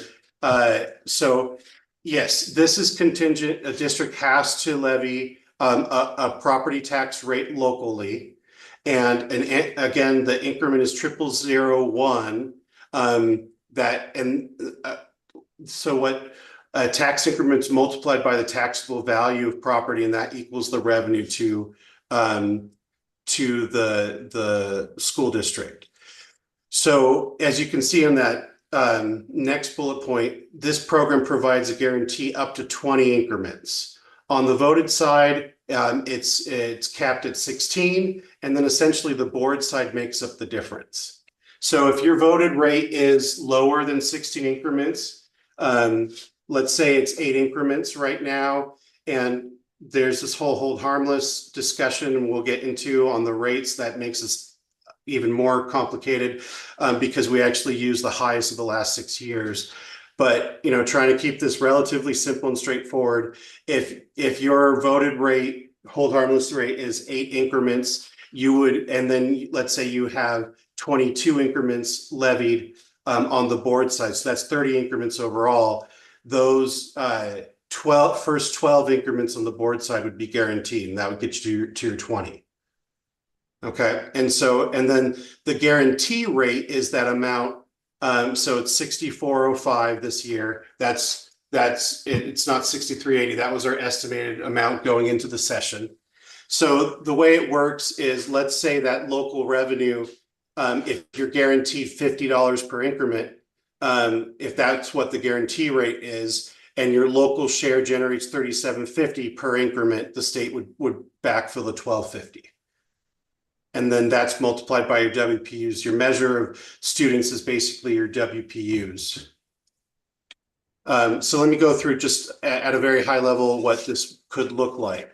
So let's say there's a district that is only levying 10 increments across voted and board. Let's say the guarantee rate is $60. Let's say they have 10,000 WPUs. So maybe they have something like 7,000 or 8,000 students. So with the add-ons for special ed, CT, and all those kind of things, it gets to 10,000 WPUs. So in that case, those 10 increments, and then let's say that those 10 increments generate $2 million in revenue for the district. Well, the 60 times 10 times 10,000 is 6,000. So 6 million, excuse me. 6 million is what's guaranteed. And then the state backfill would be 4 million. Where districts have gotten in trouble is, and what I've been trying to say even more, I've been saying it for years, but trying to be even clearer, that districts should budget based on the 6 million in this case, not the 4 million from the state. What has happened in the past is districts have gotten the legislative estimates and they see, oh, okay, we're getting 4 million from the state. And then they get, from the, let's say the tax commission says they're going to get $3 million. So then they budget separately 4 million, 3 million. Well, total, that's $7 million. At the end of the year, once we true up to everything, turns out you already got your 3 million from local property taxes. You're not getting 4 million from the state, you're getting 3 million from the state. And then a district can be in a budgeting difficulty. Does that make sense? So it's about, and what we're doing, the analyses we went through today, there's still uncertainty where we'll actually land at the end of the year. We're going to go through a calendar on these different factors, and the factors that create the most uncertainty between what is the local share versus the state, unfortunately, are the furthest back in the calendar. So more or less that $6 million is pretty set. It changes slightly if you have more WPUs, but the share between the 2 million and the 4 million can change pretty dramatically. And that's kind of the frustration for districts, where this is an important funding source, but it's very difficult for some of them to budget to. And usually it's challenging if they're just looking at the state side of this calculation. So I can go through a lot more here, but that hopefully gives you the general idea that the overall ideas are relatively simple. You have a guarantee amount times the increments times your WPUs. It gives you that guarantee amount. But the state local share depends on how much is actually generated locally from those increments. And the state backfills the difference. So, okay, I'm going to move forward unless there are questions. There's another hand. Yep. Chair? One more, just sorry, Dale, thank you. Sure. This is very helpful, and I've been at this for a few years, and I still have questions about the incentives and how that drives local taxing effort. So if you have a total guarantee at the end of the day, my understanding in part is you have to qualify for it, like I asked earlier, right? What's the relationship between what you do and what the state backfills? Is it the rate that you're able to get approval for from your voters or from your board? And then assuming you get that rate, if it's lower than, the guarantee amount, the state backfills the difference. Just if you could address the incentives, because, what we're looking for is for locals to do what they can to raise it, knowing that some can do all they can and still won't raise it. Sometimes voters don't want to approve it. Sometimes even if they approved everything, there's just not enough taxable value in the district to build your school, right? So maybe having gone through the numbers, how do the incentives work? What is it that encourages them to make the maximum effort, and how are they rewarded or disincentivized from doing that? Okay. Chair, may I answer that question? Thank you. So, Chair Moss, I'm going to try to use the scenario that we have here to try to answer that, and maybe you can tease out what some of the incentives are. On the rate setting process, that's not really the focus of this presentation, so I may not answer all of those nuances, but I will try right now at a high level to kind of what are the incentives? How does it work? That's what I'm hearing from you. How does this program really incentivize and encourage local effort? So let me go through an example here. So in this example here, remember how we talked about before that you could get guaranteed up to 20 increments, right? So in this example, this is a district, whether it's their board or voters or a combination of the two, or their local superintendent leadership, whatever the reason, that they're only levying 10 increments right now. So let's look at that same, let's look at that. Let's say that they were able to change public opinion overnight and everybody was perfectly happy to have a large property tax increase. This is a fairy tale land. So in that case, if that 10 went to 20, it would be 60 times 20 times 10,000, right? So your guarantee amount is now 12 million, not 6 million, correct?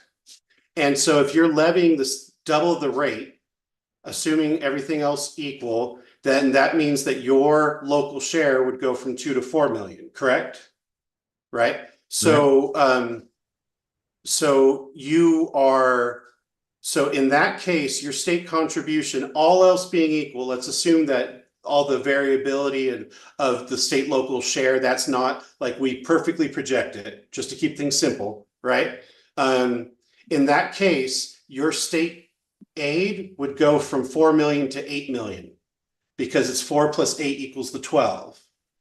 Does that make sense? So Yeah. the way you could say it in this case is that they're leaving $4 million on the table by not levying the additional 20. Plus, they would receive the additional 2 million from local property tax. So really, it's 6 million on the table. And You so, know? yeah, thank you. So it does increase your total overall. It's not just there's some overall maximum and whatever you don't reach that the state fills in the rest. Your maximum can increase with greater effort at the local level, assuming that despite your effort, tax base just doesn't get you there. That's where I was kind of, thank you. Right. That helps, Dale, because I think that's the idea. Every community faces the same political questions. How can we get, the educational services and buildings we need with the lowest possible tax rate? And like you said, that's fairy tale land. And so we all go through that, but it rewards those that are making the effort, and yet the effort still doesn't get you there. That does help, that scenario. Thank you, Dale. Right. And that's why, Vice Chair Davis, I was just going to say, that's why it is very important for districts to look at, are we getting the full 20 increments? And just for your information, last year, the only 2 districts that weren't at the 20 were Iron and Wayne. Iron actually increased their effort this tax year. And so Wayne is the only district that's below that. And they're at almost 18 increments. So almost now, and so the purpose of the program is the lack of property tax base, which districts can't really change. Right. They can change their effort on that side. So it's both of those things. It's, are you putting the effort, and then do you have the value? So Park City can put in effort or no all day long. They're never going to get money from this program. Don't want to pick on Park City, but that's the case. But if you are doing both things, putting in the effort and don't have the property tax base, that's where the state guarantee comes in and makes up the difference. And that's where the incentives, that's why there's a strong incentive from this program. Sorry, go, Vice Chair Davis, you have a question? Or not, you're on mute, sorry. I do, yeah, sorry about that. I just wanted to mention quickly that, while, increasing those property rates rewards schools and school districts and such in the way these formulas work, I think it's important to keep in mind also, but that also hurts people who are on fixed incomes. And so when just the broader discussion where some say, well, there may be wanting to be a move toward funding all of education in the state through property taxes rather than through income taxes. At some point, I just think it's really important to keep in mind that, income tax is more fair for all intents and purposes for those folks that are retired or on fixed incomes. Thanks. Absolutely, Vice Chair Davis. And I'm not trying to sound like I am an advocate for property taxes or what the right tax policy is. I'm just, but you're right. There are very, very difficult decisions and trade-offs in any of these kind of conversations. But the reason why I would say this program exists is, if you are, so going back to this example here, if there was no state contribution amount, remember how we were talking about what would you get by going from the 10 to the 20 increments? The difference is you'd get $2 million more or $6 million more. And maybe it's just not worth it. And for the Tintics of the world, it wouldn't be worth it to levy those additional property taxes if you're only getting that smaller amount. But if the state is making up the difference, that might make the calculus different enough to where the benefit to the school outweighs the cost to property taxpayers. And it's a difficult balance. I was on the phone this month with Wayne School District, and they want to get back up to the 20 increments. And it's a very challenging discussion on how they get there, and kind of walking them through how they do that slowly over time so they don't create you know, the very terrible situation for those who are on, you know, fixed incomes and, you know, so there's all those kinds of, you know, calculations and thought processes districts have to go through. But hopefully that helps kind of like why this program exists. It is to encourage local property tax effort and then equalize that to the extent possible. It does, if I can quickly follow up and just, you know, and I'm grateful that there are these state, you know, balances to help do some equalization, though it doesn't completely balance. And on a personal point of privilege, my grandpa used to have, I think, what is Deputy Jones' position now. And he helped create some of these formulas way back in the day to help our folks in our rural areas and in some other areas that can't have those higher property taxes to be able to have a shot at some good educational opportunities also. So personal little note there. Thank you. Chair Moss. Yeah, sorry, I just one deeper dive, and that is cool. I wasn't aware of that, Cindy. My question taking off on hers is if a district, because I'm in Wasatch, our assessed values are going crazy, right? So we've talked about that, the fixed income challenge to those folks that are on that fixed income. If a district creates exemptions for the rate for those on fixed income, does this program evaluate the aggregate rate, which would then adjust slightly downward when it determines qualification for the equalization funding? How do they account for that if you do make an exemption or reduction for those on fixed rate income?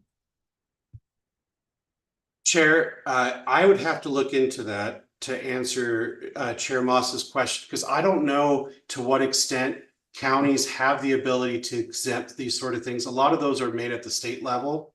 You know, you can't just, so I'd have to look. I don't know if a district can, or a county can, you know, unilaterally exempt from their voted local levy a certain type of, I'd have to look into that. That is something I don't know the answer to on the property tax system side. I'd be curious. I mean, there's a variety of local property taxes. Some it seems you do have the ability to make exemptions if it's purely local use, but I don't know how that fits into the state program. That would be great if you could check it out. As far as I know, Chair Moss, if I may answer this question, I don't think districts have the choice to determine who pays. If you have a rate, it's against your assessed valuation, whether you're a business or, I mean, the 45%, you know, primary owner, it's not a rebate, it's a reduction in your taxable value. That applies to everybody who's a primary owner. You can't say these people count, these don't. I don't think there are a lot of those levers for this program. There may be for other, you know, taxing jurisdictions and these sort of things. Really, yeah. In my conversations, it's, you know, if you're going to raise the rate, it affects everybody kind of thing. That's the district then. Okay. Yeah, for the district to raise their rate.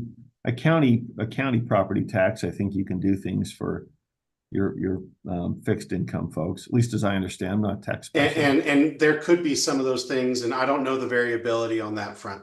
I'd be curious to hear that if you don't mind. Yeah, thank you. And Chair, happy to answer more questions, but and the main part I wanted was to help people understand the program, but we are running up against our time. So Board Member Straight, go ahead. Yeah, I've looked into this before referring to Chair Moss. It's the county that administers the program. So for fixed income, for veterans, for those types of things, they administer those things on behalf of what state law is. Truth in taxation is controlled by the legislature, and it's a process by which local entities, counties, cities, other taxing entities can operate. Well, thank you. I know for sure the districts, they don't have the levers to say, we're going to increase this rate, but only on businesses. You know, there may be some ability to decide that at the county level. I don't know. As far as I know, most of those decisions are made at the state level. That might be worth exploring state policy on then. I'd love to see the answers to that, because that might suggest a discussion at the legislature. I don't know if it's a good or bad discussion, but I know that fixed income thing is a big deal. Oh, absolutely, absolutely. Okay, so I'm going to go a little faster, Chair Norton, if that's okay, to the next parts. The main thing I want you to take away from the next like 10 slides is that again, that guarantee amount, that $6 million is relatively predictable and stable. But what's not is how much is the local share versus the state. Okay, so these are the main drivers of that local state share. There's the guarantee rate, and then the WPUs generated, and then the increments guaranteed. That's based on the local levy rates that are actually assessed and have been assessed in the last 6 years, and then the total assessed valuation, which determines your final collections. Other things like, you know, how many past year taxes were collected, those sort of things. So I want you to see that these things at the top, they create less uncertainty between local and state share. These things at the bottom create more uncertainty. And then I'm going to, sorry, I don't want to take too much time. This is kind of the minimum school program process where we, you know, how we develop the budget that goes to the base budget and what projections we have that, and those sort of things. I just want you to see this is for 25, that when things get finalized, those things that tend to be the less, again, the things that create less uncertainty happen earlier in the year. The guarantee rate gets set actually before, during the legislative estimates process, before the beginning of the fiscal year. Districts set their rates relatively early in the fiscal year. WPUs are mostly finalized, you know, by about November of the fiscal year, but it's really until we have final collections, and that's April, May of the end of the year when we have those. And that's what creates a lot of this uncertainty for districts. So there's a lot more information here that I'd love to share. The main thing I wanted you to see here is that on these two pieces that do create more uncertainty, what we do have now versus when we created the legislative estimates is we have preliminary rates. Rates aren't finalized until districts go through truth and taxation if they need to through August. September 1st is when they need to be finalized. And then there's also the certified tax rate estimates. So basically what we did here in this analysis that's in the backups here, we updated from the best data we had, which were projections back in March, and now we have at least better data, but they're not final data. I want to be clear that these are not final numbers, but they are at least closer to where we will land. So you can see that if you're comparing the legislative estimates, this is the state and local share. So Alpine, for example, you know, 145 million is their total guarantee. The state local share changes by about $3 million when you update to these preliminary finalized rates and the certified tax rate values.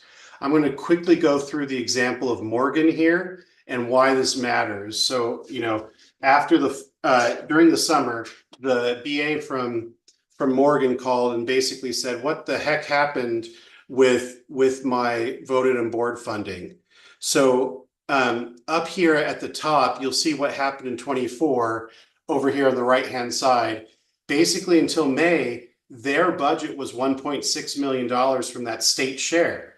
At the end of the day, and this is kind of that middle paragraph, that went all the way down to 700,000, which they were not planning on. And to kind of walk him through what happened, the vast majority of the reason why that dropped was because our projected tax value rate for Morgan was $360 million lower than what the certified tax rate value was through the certified tax rate process.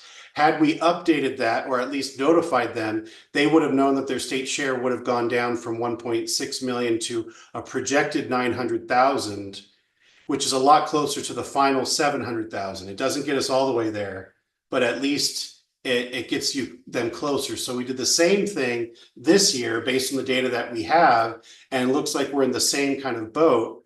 The state guarantee match for Morgan was over $500,000. And it looks like we meaning the CDC came under them again in the projected valuation. And so if this all shakes out as it is, which is a big caveat, we don't know where it will tend to be at the very end of the year, but the direction was very important for them, that basically they should not count on that state funding. And it goes back to the way you avoid this is you look at the state local share together, and then you don't run into these problems. But this was very helpful for the BA for Morgan School District. And we thought, hey, let's go through this for all districts. The other reason why this is helpful to go through this process is that the variability is not just on the district side, but on the state side. And I'll go through this very quickly. Happy to answer more questions, but I went through multiple years of this methodology to see, okay, what happened when, through the legislative estimates to the final costs. Let me just give you an example of 23 and 24. So 23, the legislature appropriated $264 million, and that's what set the guarantee rate. At the end of the day, because of skyrocketing property tax values, we only needed $201 million. So there was a $62 million savings to the state in 23. I thought we'd see a similar pattern this year, but turns out we actually saw an additional $16 million liability to the state, increased cost.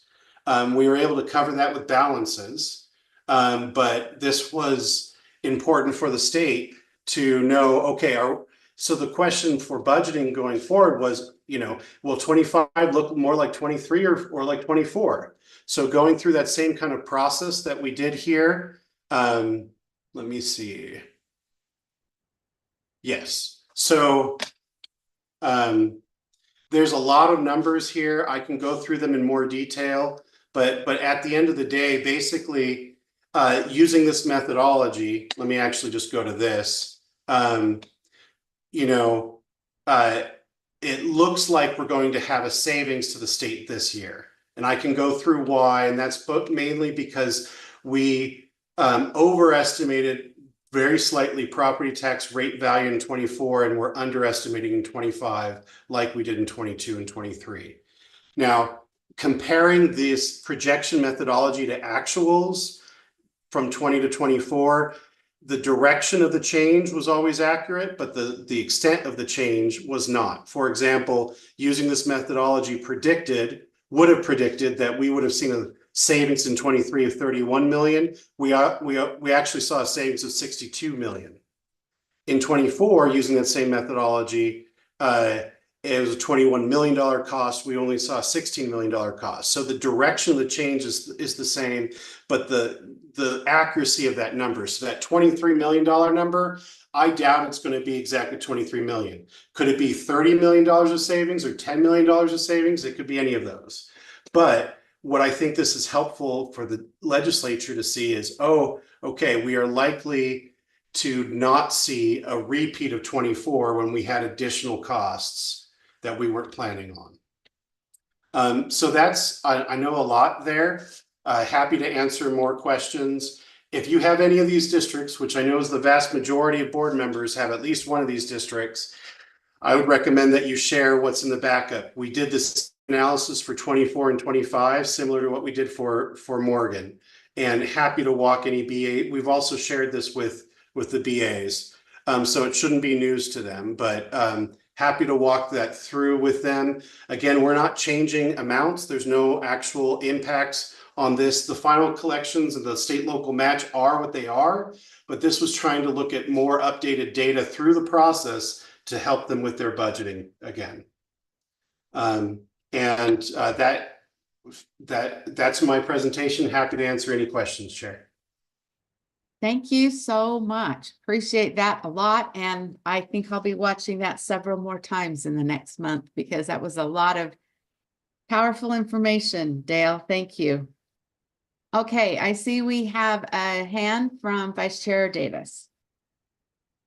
Yeah, I feel the same way. Like I need to watch that presentation 10 more times, but were you saying at the end with Morgan that they had less money perceptually to budget because we at the state level estimated differently and other LEAs are going to be going kind of through that same situation? Did I understand that incorrectly? Chair, Yeah. may I try to answer the question? Sure. Maybe a way I would phrase that, Vice Chair Davis. So in 24, the reason why there was frustration in Morgan, they took the 1.6 million, which was based on our projections, where we were projecting less property tax value than they actually tended to have. But then what they did was, so if you take that piece, you actually have to add the 1.6 million and the 4.1 million from the local share. So overall, basically, to translate that back to that hypothetical with the $6 million and the 4 and the 2, for Morgan, their number was 5.7 million overall, 1.6 coming from the state. Okay, so that's 4.1 coming from locals. What Morgan, and I don't want to throw them under the bus here, because I've been working on this formula for years now, and I'm still learning the nuances of it. So in no way am I trying, and I got permission to share this too. So let me just be clear. What they did though was they weren't looking at the 4.1 million on the local side. The tax commission basically said, oh, you're going to get $5 million from this. So 5 million plus 1.6 is 6.6 million, or sorry, 5.6 million, which is more, sorry, let me do my 5 plus is 6.6 million, not 5.7 million. So almost $1 million difference. So they were assuming more revenue overall than would be the case, because in this formula, if your local revenues go up, your state level revenues go down. So that's where that $1 million difference almost was wait. We're not going to get the 1.6 million. We're only getting 700,000. We were planning on that. And that's why I've been beating this drum to say, don't just look at your state aid. Don't treat this program like the other programs that are going to be relatively stable throughout the whole minimum school program process. Look at the full 5.7 million and budget for that. Don't budget them separately, because then you don't see the correlation between the two. Does that help, Vice Chair Davis? Yeah, it makes a lot of sense, but they can't really plan on anything until they see their assessed valuations. I mean, it feels like it's hard to plan ahead. It is challenging, and they have to project the assessment. Their budgets are essentially around the same time that their assessed valuations come in, but at least it's a lot easier to get this information in July than to get it in the following May. And that's basically what we're trying to do, is provide the best information so they'll be like, oh, okay, maybe we over projected on this, we need to adjust, or maybe we under projected if it went the other way, you know. But again, we've put the caveats that these are not final numbers. This is like mid-course numbers to help you see more into the fog of the future. We'll see where everything lands, but that's why we went through this for multiple years for me to test my methodology, which was really not fun to do, but important to see, does it have merit? And at least at the state level, it certainly did. But again, when I was talking about the direction of the change versus overall using Morgan, for example, at the end of the day, their state funding might be 100,000. It might be 0. You know, we don't know, but it's not going to be 500,000 likely, you know, and it's not going to be 1 million. It's not going to go up. And so that helped them to budget accordingly, I think. That's helpful. Thank you.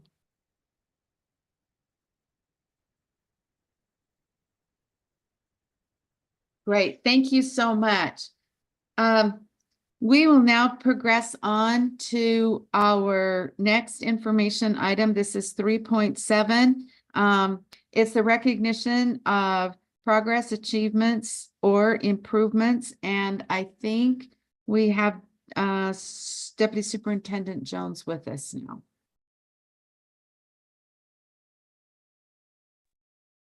Or not. Yes, hello. Yes. Can you hear me? Okay. Yes. Okay, Yes. great. If Cami could pull the Deputy Superintendent of Operations Scott Jones. We do want to recognize employees for their greatness. Any opportunity that we do get. You can see this in the Institute for Public Procurement. So we have an awesome procurement team led by Director Hurd. And this particular one is a recognition of Alicia Roseman. Is she with us by chance or on? So that we can, maybe embarrass her a little bit. Adam, is she on with us or no? No, I think I see her, right? She is. Okay, yes, so awesome. I'll let the public and committee members go ahead and read through this, but congratulations to her. And if we could turn it over to Director Hurd for additional comments on his employee, our employee, that would be great, ma'am. Awesome. Thank you. And Alicia, congratulations. And we are happy to have you on the team and for your hard work. Okay, and on to Director Pelt. All right. Oh, did you mean Adam or Jared? Director Hurd. Yes, Yeah, sorry. ma'am, can we? Director yeah. Hurd. It's what Yeah, we, sorry. I was misguided for a minute. Thank you, Chair. So we appreciate the opportunity to recognize one of our team members. As Deputy Jones said, we want to recognize one of our purchasing agents, Alicia Roseman.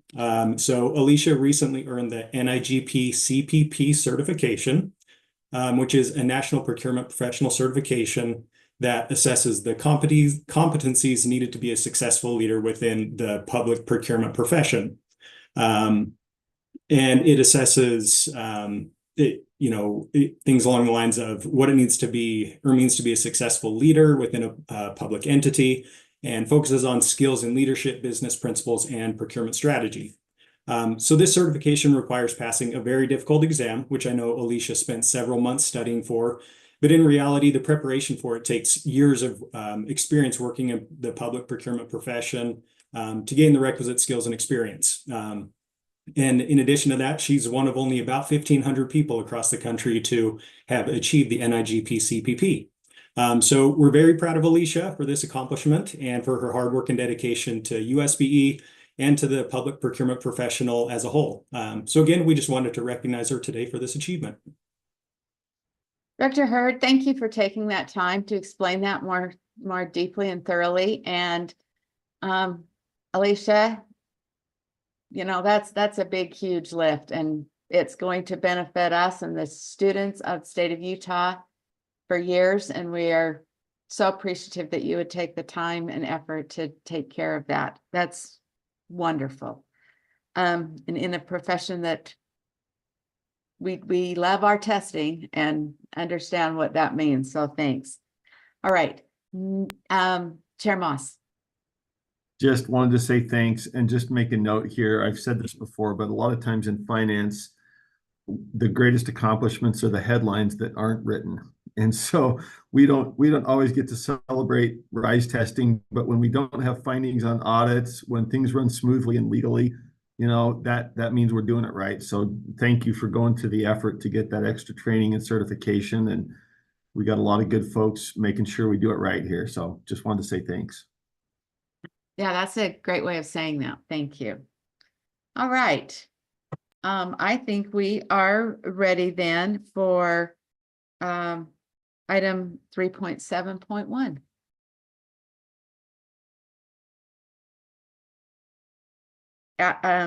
Jared, that looks like you, the program monthly report on USIMS. All right, thank you, Madam Chair. Cammie's gonna bring this up for us.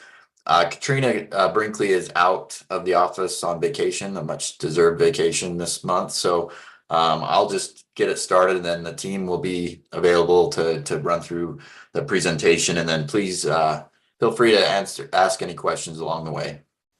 So these are the topics we're going to cover today. I won't go through each one. The team will hit those. Cammie, if you could go to the next slide. This slide, it just shows what the teams are currently working on. So we've got the educator, student, and finance teams, and then what their future work means or is coming up for this year. So Cammie, if you can go to the next slide. And at this time, Chair, if it's okay with you, I'll turn it over to Tim Davis, and he's the product owner for the educator team. Excellent. Welcome, Tim. Thank you, Chair Norton. Hopefully my microphone's working. You can all hear me. Sometimes my microphone, it doesn't always work. So this slide that you're looking at here is just kind of a recap of what we've done over the past 4 years, just kind of just shows you the path of growth that the USIMS educator domain has done. So just kind of focusing on our highlights of 2024 and what we're looking to tackle in 2025, which I'll address on the next on a different slide. So thank you, Cammie. So just as I know we kind of talked about this last month, but this is just kind of the summary of our 2024 definition of done. So I'll just quickly go down the list. So we've completed inside of USIMS, the educator domain, the educator personal information. So educators can go in, they enter their name. They're not allowed to change their name. They enter their social, their citizenship, their educator ID, their date of birth, their sex, their ethnic codes, the date that they last passed the ethics review will be part of their educator USIMS record. They can add their current address, phone number, email address, and USIMS shows their existing license information. That functionality has been completed inside of USIMS. Also, number 2, in regards to their educator licensing, educators go in conjunction with BCI, and they can complete their criminal background review, so they can get their background check, ethics review. They can do a professional license renewal, and they can get a copy of their professional license. And the third bullet is kind of a big accomplishment. So in regards to the Bureau of Criminal Investigation, BCI, it's where we have real-time connectivity with the BCI. We're one of 4 state agencies in the state of Utah who has that direct connection where we're getting real-time data from them, and we're passing real-time data back and forth. But it basically make sure that the USIMS educator domain has that real-time ability of having the cleared background check, so we know educators are authorized to be in the classroom. And so we've automated that process, and we're getting the results, and we're passing that information to our internal UPAC team. And Cammie, next slide, please. And then can we go back? One more, I think. All right. And then in regards to our educator prep program, professional license. So we've completed this ability. So universities can log into USIMS, they can fulfill their university recommended process, and they can complete the licensure requirements to get an educator license. As of yesterday, August 1st is our phase 1 rollout to 4 universities. So we're working with Westminster, Rocky Mountain, University of Utah, and Utah Tech as our phase 1 production rollout. So we're not overwhelming the system and or teaching and learning and the dev team for any possible defects. We're not anticipating, but depending on the success of how this goes, we'll implement phase 2, and then we'll move to the rest of the universities in a phase 3. And then number 5, our Utah Professional Practices Advisory Commission functionality completed. We've basically taken the case creation management portion, which was the UPAC's Excel file, and we put that process inside of USIMS in the educator domain. And just this wasn't something that was part of our initial definition done, but it ended up being something we added. So in regards to I'm picking on Brandy Schultz. So Brandy in UPAC, she can see the CBR BCI results, but she also, as part of UPAC, can go in and do these case creations. So she has like 2 roles or permissions inside of USIMS. So we've set up USIMS, so depending on your permissions, will determine what you can see from your user perspective. So that's what this homepage shell functionality completed is. Basically, we've designed it so when Brandy goes in, she sees a card for the BCI, CBR, BCI results, but then she sees a card for the UPAC case creation process. And Cami, next slide, please. All right, and this is just a summary of kind of everything I just talked about, our recent work right now, the things we've worked on right now and upcoming. So basically, in a nutshell, we've wrapped up our 2024 definition of done, and we're transitioning to our 2025 definition of done. We're in a green status where we've then had some great conversations with LEAs and stakeholders in regards to we're tackling what assignments mean and what that means to both internal and external stakeholders. And same thing with LEAs, what that means, and having great conversations. And we'll come back to kind of determining what we can do in regards to definition of done for 2025. Cami, next slide, please. And so this is our proposed plan roadmap for our July 2025 definition done. So here you see the Educator Preparation Program, University Recommendation Professional License Phase 2. So I kind of just alluded to it earlier. We have a rolling release with all of the universities here in the state of Utah. So we have a Phase 1, which I've already mentioned. Our second phase will be with Utah Valley and Weber State University. And the Phase 3 will be the rest of the universities because they're bigger and their university recommend programs are larger. And so that impacts more educators. And so in the meantime, the people in Phase 2 and Phase 3, they'll be using the current system, but we'll be getting them provision and getting them used in USIMS. We'll incorporate any improvements or feedback from any of the rolling releases. So if there's any major bugs or defects that need to be addressed, before we move on, we'll address those. We're also, as part of this, we'll be integrating a notification to educators who have not acted on their university recommendation.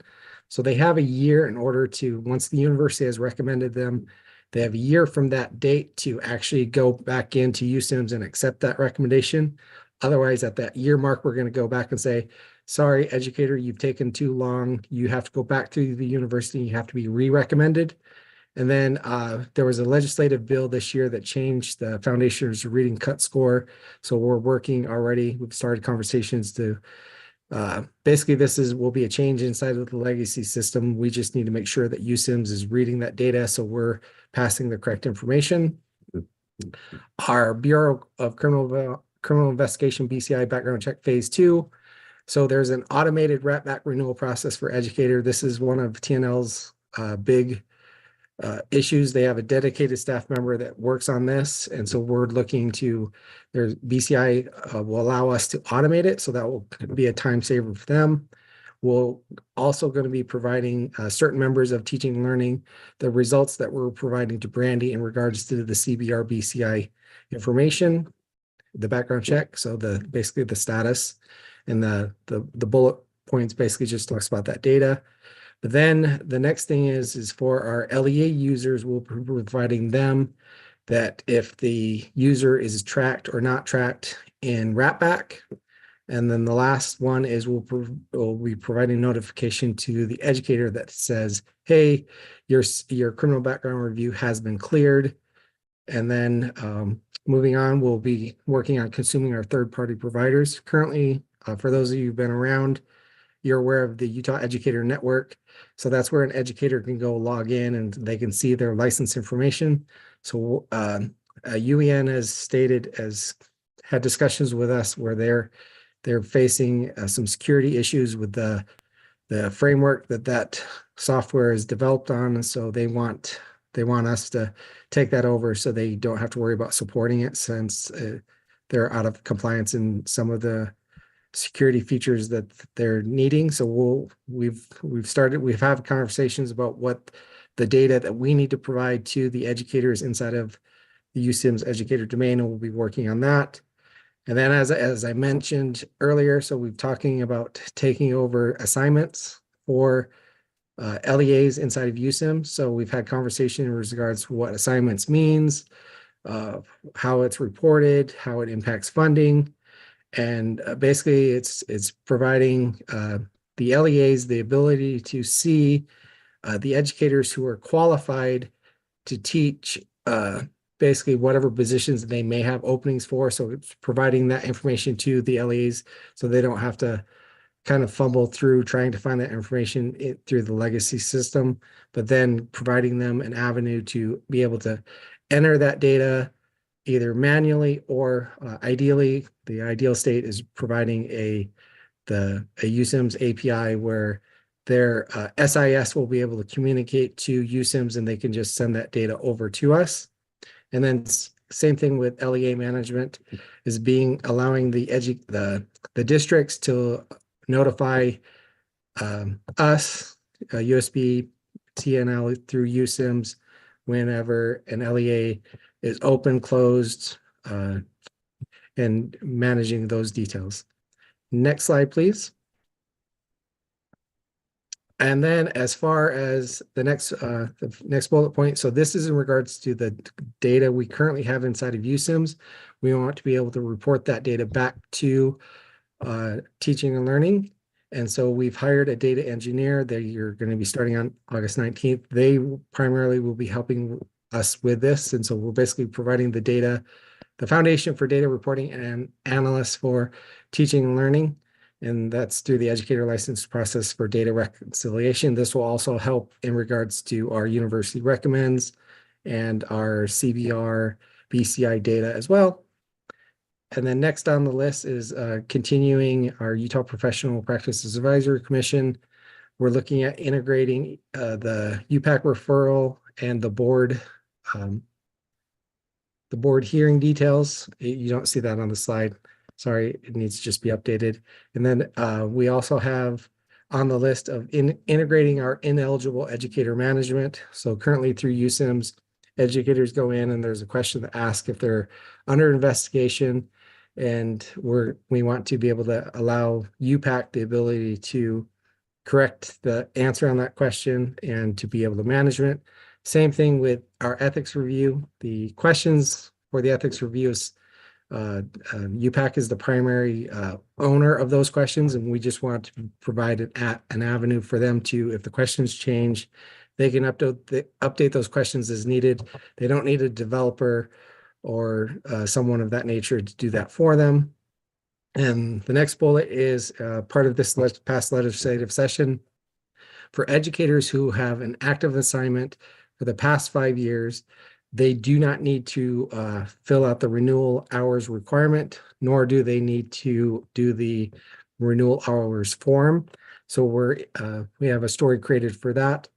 And then just for transparency sake, we have some tech debt that we've accumulated over the years. So this last bullet is to address those things. So Chair Norton, I know I went really fast over all those questions, all the information. I just want to open it, give it back to you to see if there's any questions or further things I can expound upon. I'm not seeing any questions at this point. Thank you for that excellent. Oh, I do see a question. Just quickly, will the educators who are active every 5 years, will they need to do anything, or will our USIM systems just see that they have an active job and continue their licensure for another 5 years? How will that work? We don't have anything to automate the renewal yet. I don't think there's any board rule or state law, but they'll just have to renew. They just won't have to enter those hours or keep the form on file. And we're actually going to be talking about it next Tuesday in Focus Work, because we have a question about if it's an active assignment versus an active license. So we're going to get more information from TNL in that regards. That is a great question, but they will have to fill out the application, just not Yes. fill that. Yep. Got it. Yep. Cool. Thank you. Thank you so much, Tam. Great. All right, Chair Norton, if it's okay with you, we'll move on to the student team, and Mark will address this. Okay, sounds great. Thank you. Chair Norton and Jared, appreciate that. So this first slide is just covering what we did in 2024, similar to the format that Tim covered. We were able to complete the functionality. The theme of this last year was all about capability, getting the foundation in place so that with that functionality in place, we could then in the next year focus more on live scores and data and be able to, have the bandwidth to troubleshoot any type of issues, especially since this is, critical student information. Statewide assessment results, assessment growth scores, everything that's contained there in 53E-3-511. We were able to address those items and get the functionality in place. Next slide, please, Cami. And then this just illustrates, as we were capturing that data, this is more about the functionality that allows us to move data from one LEA to another. The real focus was on getting the, as I mentioned, capability and RISE assessment. We were able to, from our assessment vendor using test data, we were able to test our functionality all the way through and get verification from, at the time of this slide, we created the slide, it was one SIS vendor. We actually have two now that have come back and said that they can consume that data. And so, we're pretty happy and excited about that to see that that's the capabilities in place and working as intended. Next slide, please.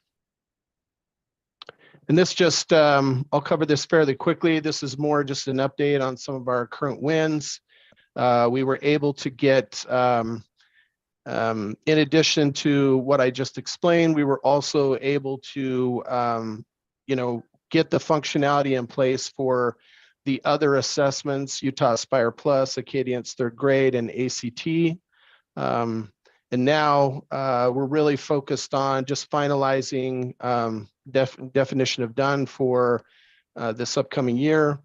We've done quite a bit of work with our stakeholders to try and refine that behind the scenes and in our student focused working group. And we feel like we're in a good place to move forward. And so we've, as I mentioned, the real theme is first and foremost is getting live data in place so that we can start rolling this out, data set by data set. The purpose there being is that we can deliver value to our end users faster by doing that rather than waiting until we get all of the student backpack, real student data in place to do that.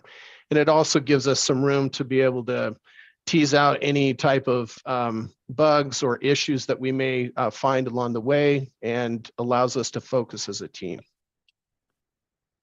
Issues and risks, pretty much not a lot of highlights there that has changed from previous discussions with this group. But happy to answer any questions where that's concerned. We are looking at some ways to tease out further information directly from our end users at the LEA level and school level without impacting their ability to do their jobs. We love to get feedback, but we also understand that they're super busy and there's a lot that they have going on. Next slide, please. Okay, slides, I believe slides 13 through I think about 30, just cover what we presented in the functional advisory board last month. It really was an overview of what we've accomplished in the last year. So those slides are included here. For time purposes, you're welcome to, there's a YouTube video that kind of walks through what we've done there starting at minute 23. But Cami, if you want to move forward to, I believe it's slide 29. Okay, one more. I was off one. But before I move on, just welcome to talk to any of those specifics on those slides if you want to go through those. So then in 2025, as I mentioned before, our first priority is really getting the live or real student data in place for each of these different data sets, so that when Johnny moves from, or Sarah moves from one LEA to the other, that this information follows with them, much like a digital version of the cumulative file, if you're familiar with what that is. Next slide, please.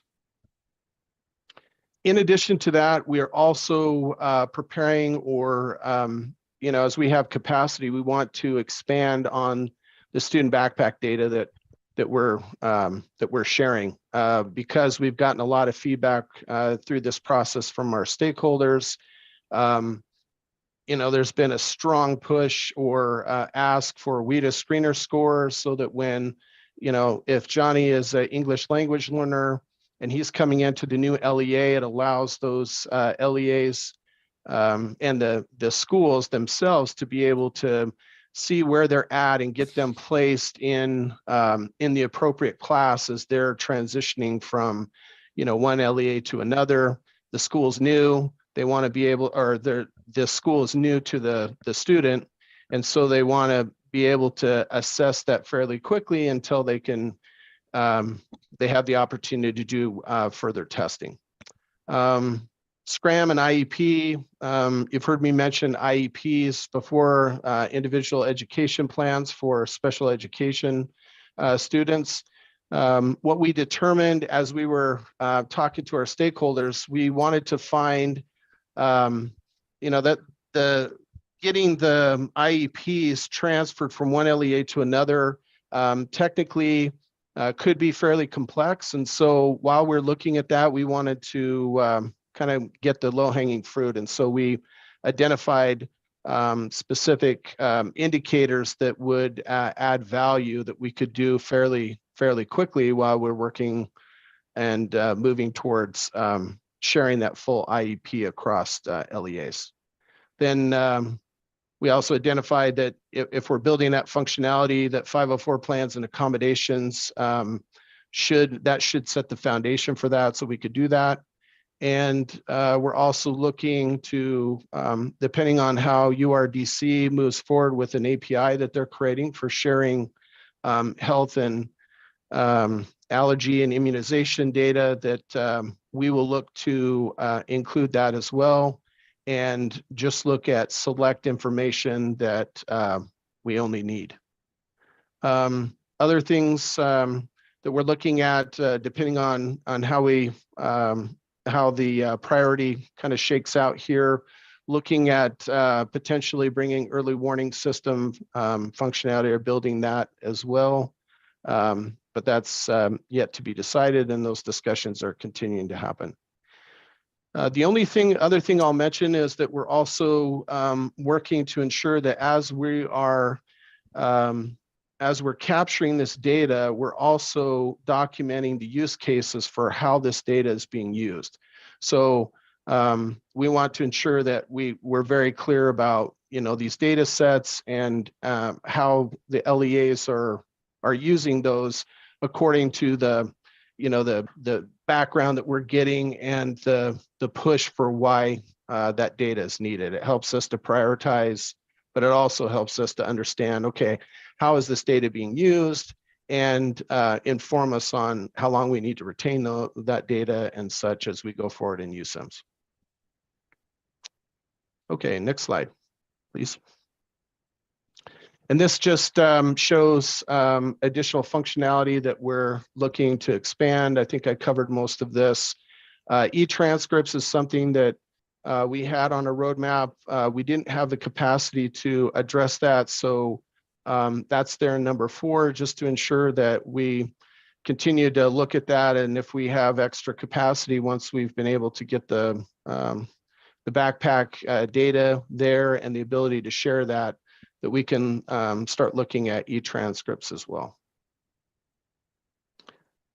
We have been in contact with two of our SIS vendors, as I mentioned before, who were already set up to take the format of the API or that exchange of data that, you know, kind of speak in the same language. And we'll be expanding that out and having those discussions with the other SIS vendors so that all of our LEAs can, you know, see the value of that student backpack.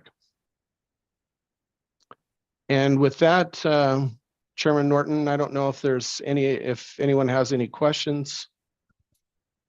I'm not seeing any at this point. But Okay. that was you gave a lot of great information. So, you know, looks like you answered it. Okay, thank you. Thank you. Uh, Jared. Thanks, Chair Norton. Thanks, Mark. We'll go over to the finance team. Don Moody will take it from here. That's okay with you. You bet. Thank you, Jared, and thank you, Chair Norton and esteemed members of the committee. Real quick, just wanted to talk through the finance domain, our definition of done, and the items that we completed over this past year. You know, kind of in the earlier parts of the year, we completed the build out for the what we call kind of the foundations for the submissions, that being the individual accounts, being able to digitalize those within the Azure environment, as well as the rules, the valid combination of accounts, the balance sheet, expenditure, and revenue components that are available, that USB defines, that are available for the LEAs to map to. On the second part, the USIMS Finance API, you know, we published that in the early part of this calendar year to a number of different vendors that support the LEAs and their financial submissions. It's eight independent, well, 7 vendors and then 1 service provider that our team is working with. You know, we've published the Finance API to those vendors and are working with each of those vendors as they work to automate the API sharing of budget and financial information to USB via USIMS.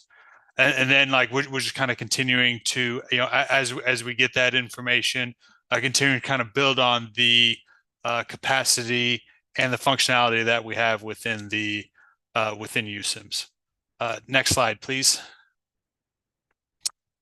So at the time when we drafted this slide last week, I want to call to attention that I'd put the status to yellow. We are back at a green status.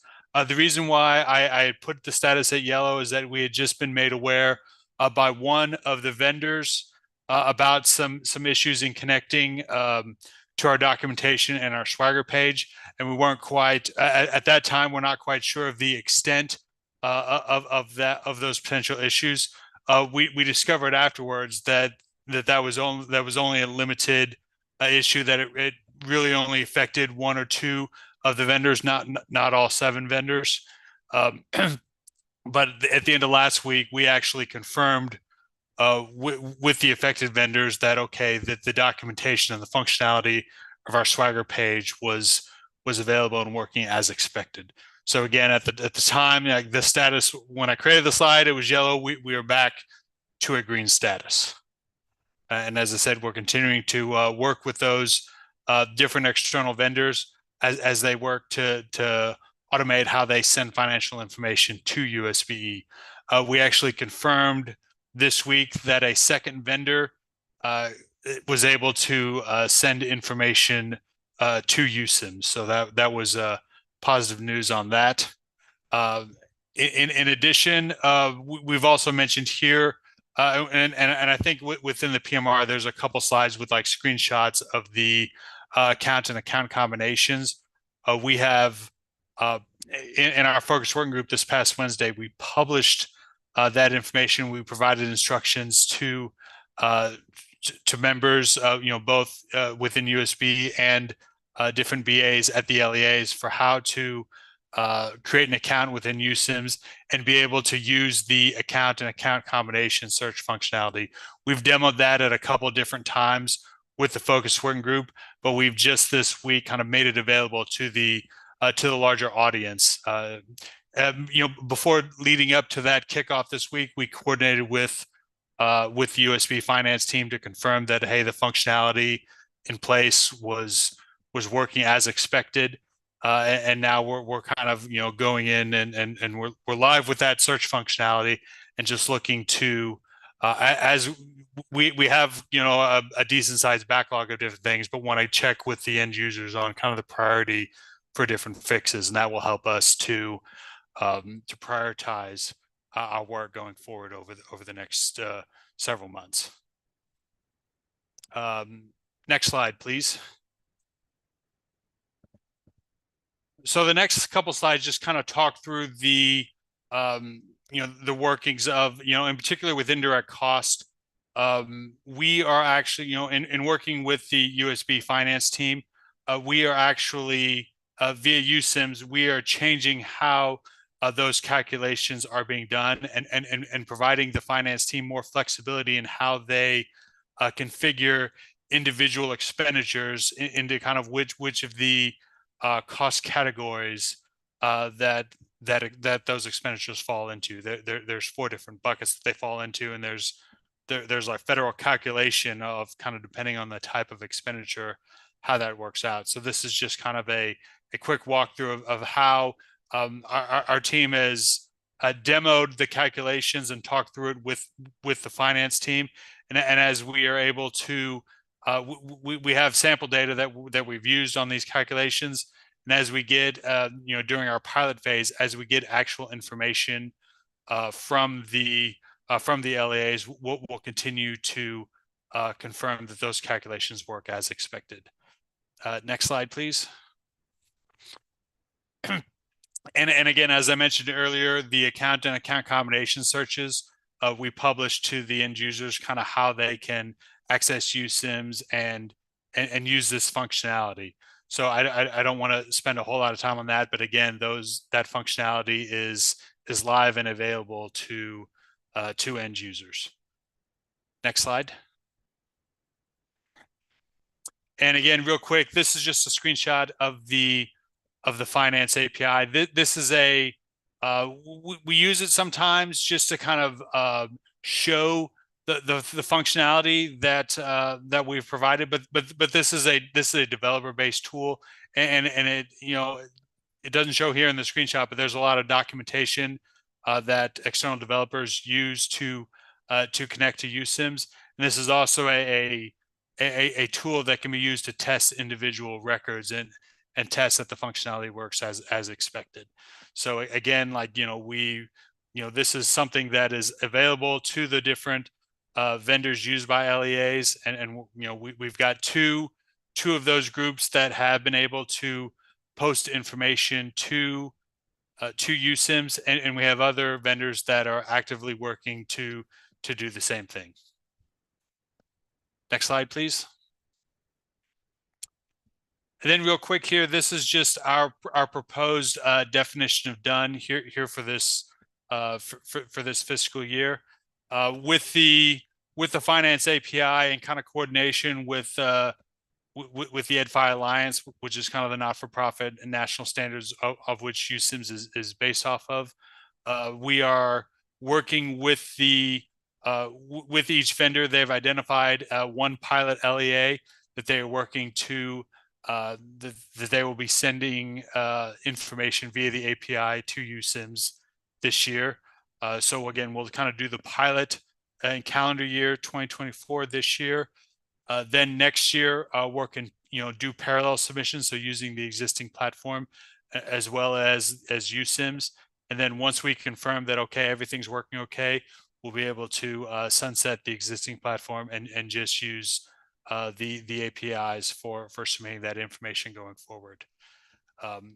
As we get, the second part of our definition of done is that with the carry forward calculations was an important component of indirect costs. The indirect costs are an estimate of here's how much money from a grant that we can that can be taken out for kind of the run and maintenance of facilities and what have you. there's that estimate, and then there's the actuals, which there needs to be adjustments made. That's the carry forward calculations. So as we're able to get a couple of actuals this year, we'll be able to implement those carry forward calculations. And then the third part of our definition done for this year is, as we've digitalized the accounts and account combinations, which are available to the end users, as well as an important component of the finance API, we need to provide the USB finance team the ability to, as they choose to expand, or if they choose to expand on the available accounts, if they want to add additional accounts, if they want to make some updates based off of feedback that LEAs have asked them about valid combinations, we're digitalizing that maintenance to make to facilitate them in managing and improving on the financial submissions. So I think that's Tammy, I believe that's my last slide. I know I've kind of said a lot there. Did anyone have any questions or any follow-up they wanted to ask of me? I'm not seeing any, but thank you. That gave us a lot of good information. Jared, back to you. All right, thanks, Don. Thanks, Chair Norton. The next slide, Cami, if you could just go to the next one. The next 3 slides are about the finances. Just real quick, we have enough funding to carry on the project. We are expending the last bit of the ARPV funds, which need to be expended before or spent before the end of September. And if there's any questions on this, I'm happy to try and answer those. Hey, I'm Okay. not seeing questions there. All right, and then Cami, if you just go to the last slide. So just a reminder, every Tuesday we have focus working groups and for the different domains, and those are on Tuesdays, Mondays, and Wednesdays. So we're happy to have anybody join that would like. Just reach out to myself or Katrina Brinkley, and we can get you on the schedule or on the invite. And then we have a functional advisory board coming up on October 9th. This is with all of the stakeholders for all of the domains and outside of the domains that normally don't attend, just to provide those updates for everyone. And then we do have an on-site coming up at the end of October. This is when we bring in all of our developers and stakeholders to work in person at the office and work through some of those challenges that sometimes are harder to do over Zoom or Teams. So with that said, this completes our presentation. Great. Jared, I have a question, and I don't know if this is best for you or for Scott Jones in request for information, but I know that there was some talk about getting stakeholders together to discuss One SIS. Has that happened, or do we have information back from that we could receive at a later time? Or is that a question that I should ask Deputy Superintendent Jones in our final request for data and information section? Deputy Jones, did you want to take that one? So, Madam Chair, the answer is yes. It's been done. Todd Call and Sarah and some others have put together a pretty great interactive group of representation across the state or within the public education system and outside of it too. We actually even have parents participate.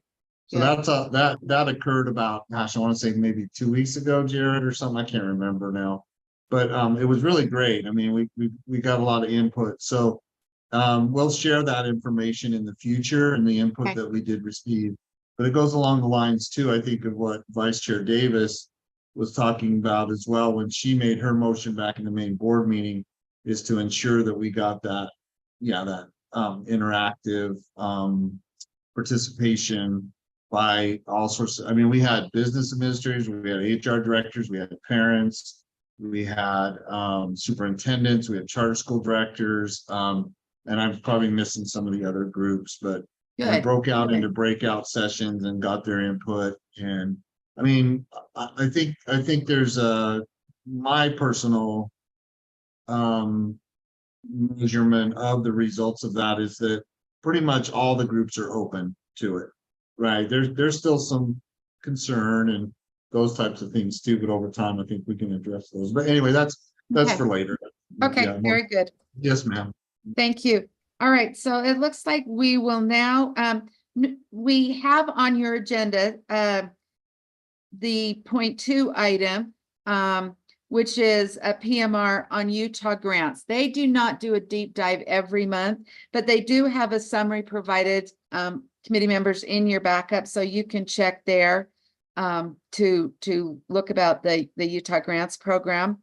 And then we'll move on to 0.3, which is school land trust, and Trust Director Paula Plant will guide us through that. Is that correct, Scott? Okay.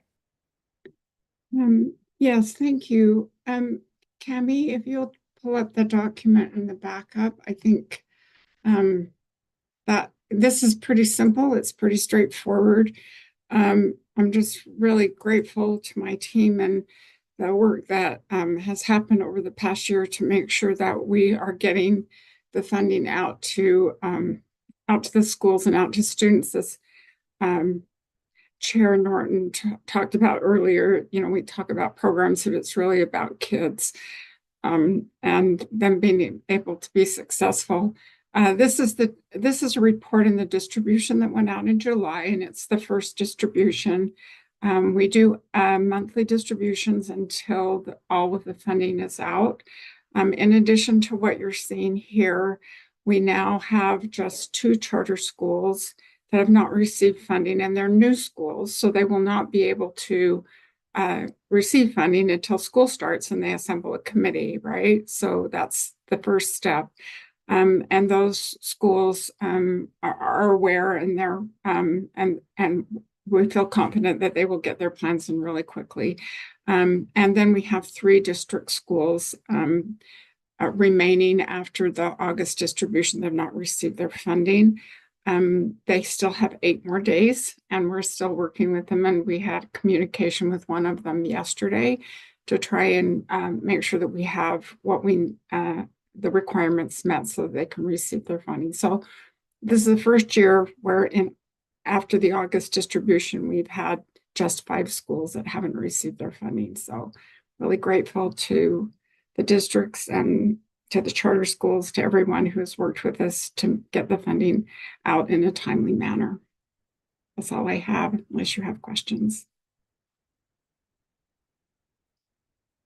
I'm not seeing any questions, but boy, that's wonderful to have such a high percentage of schools that are working in the program and receiving those funds. Good job. I know you've worked very hard on that, so that's excellent. Thank you. Okay. Then we will go to our item 3.8, which is our request for data and information.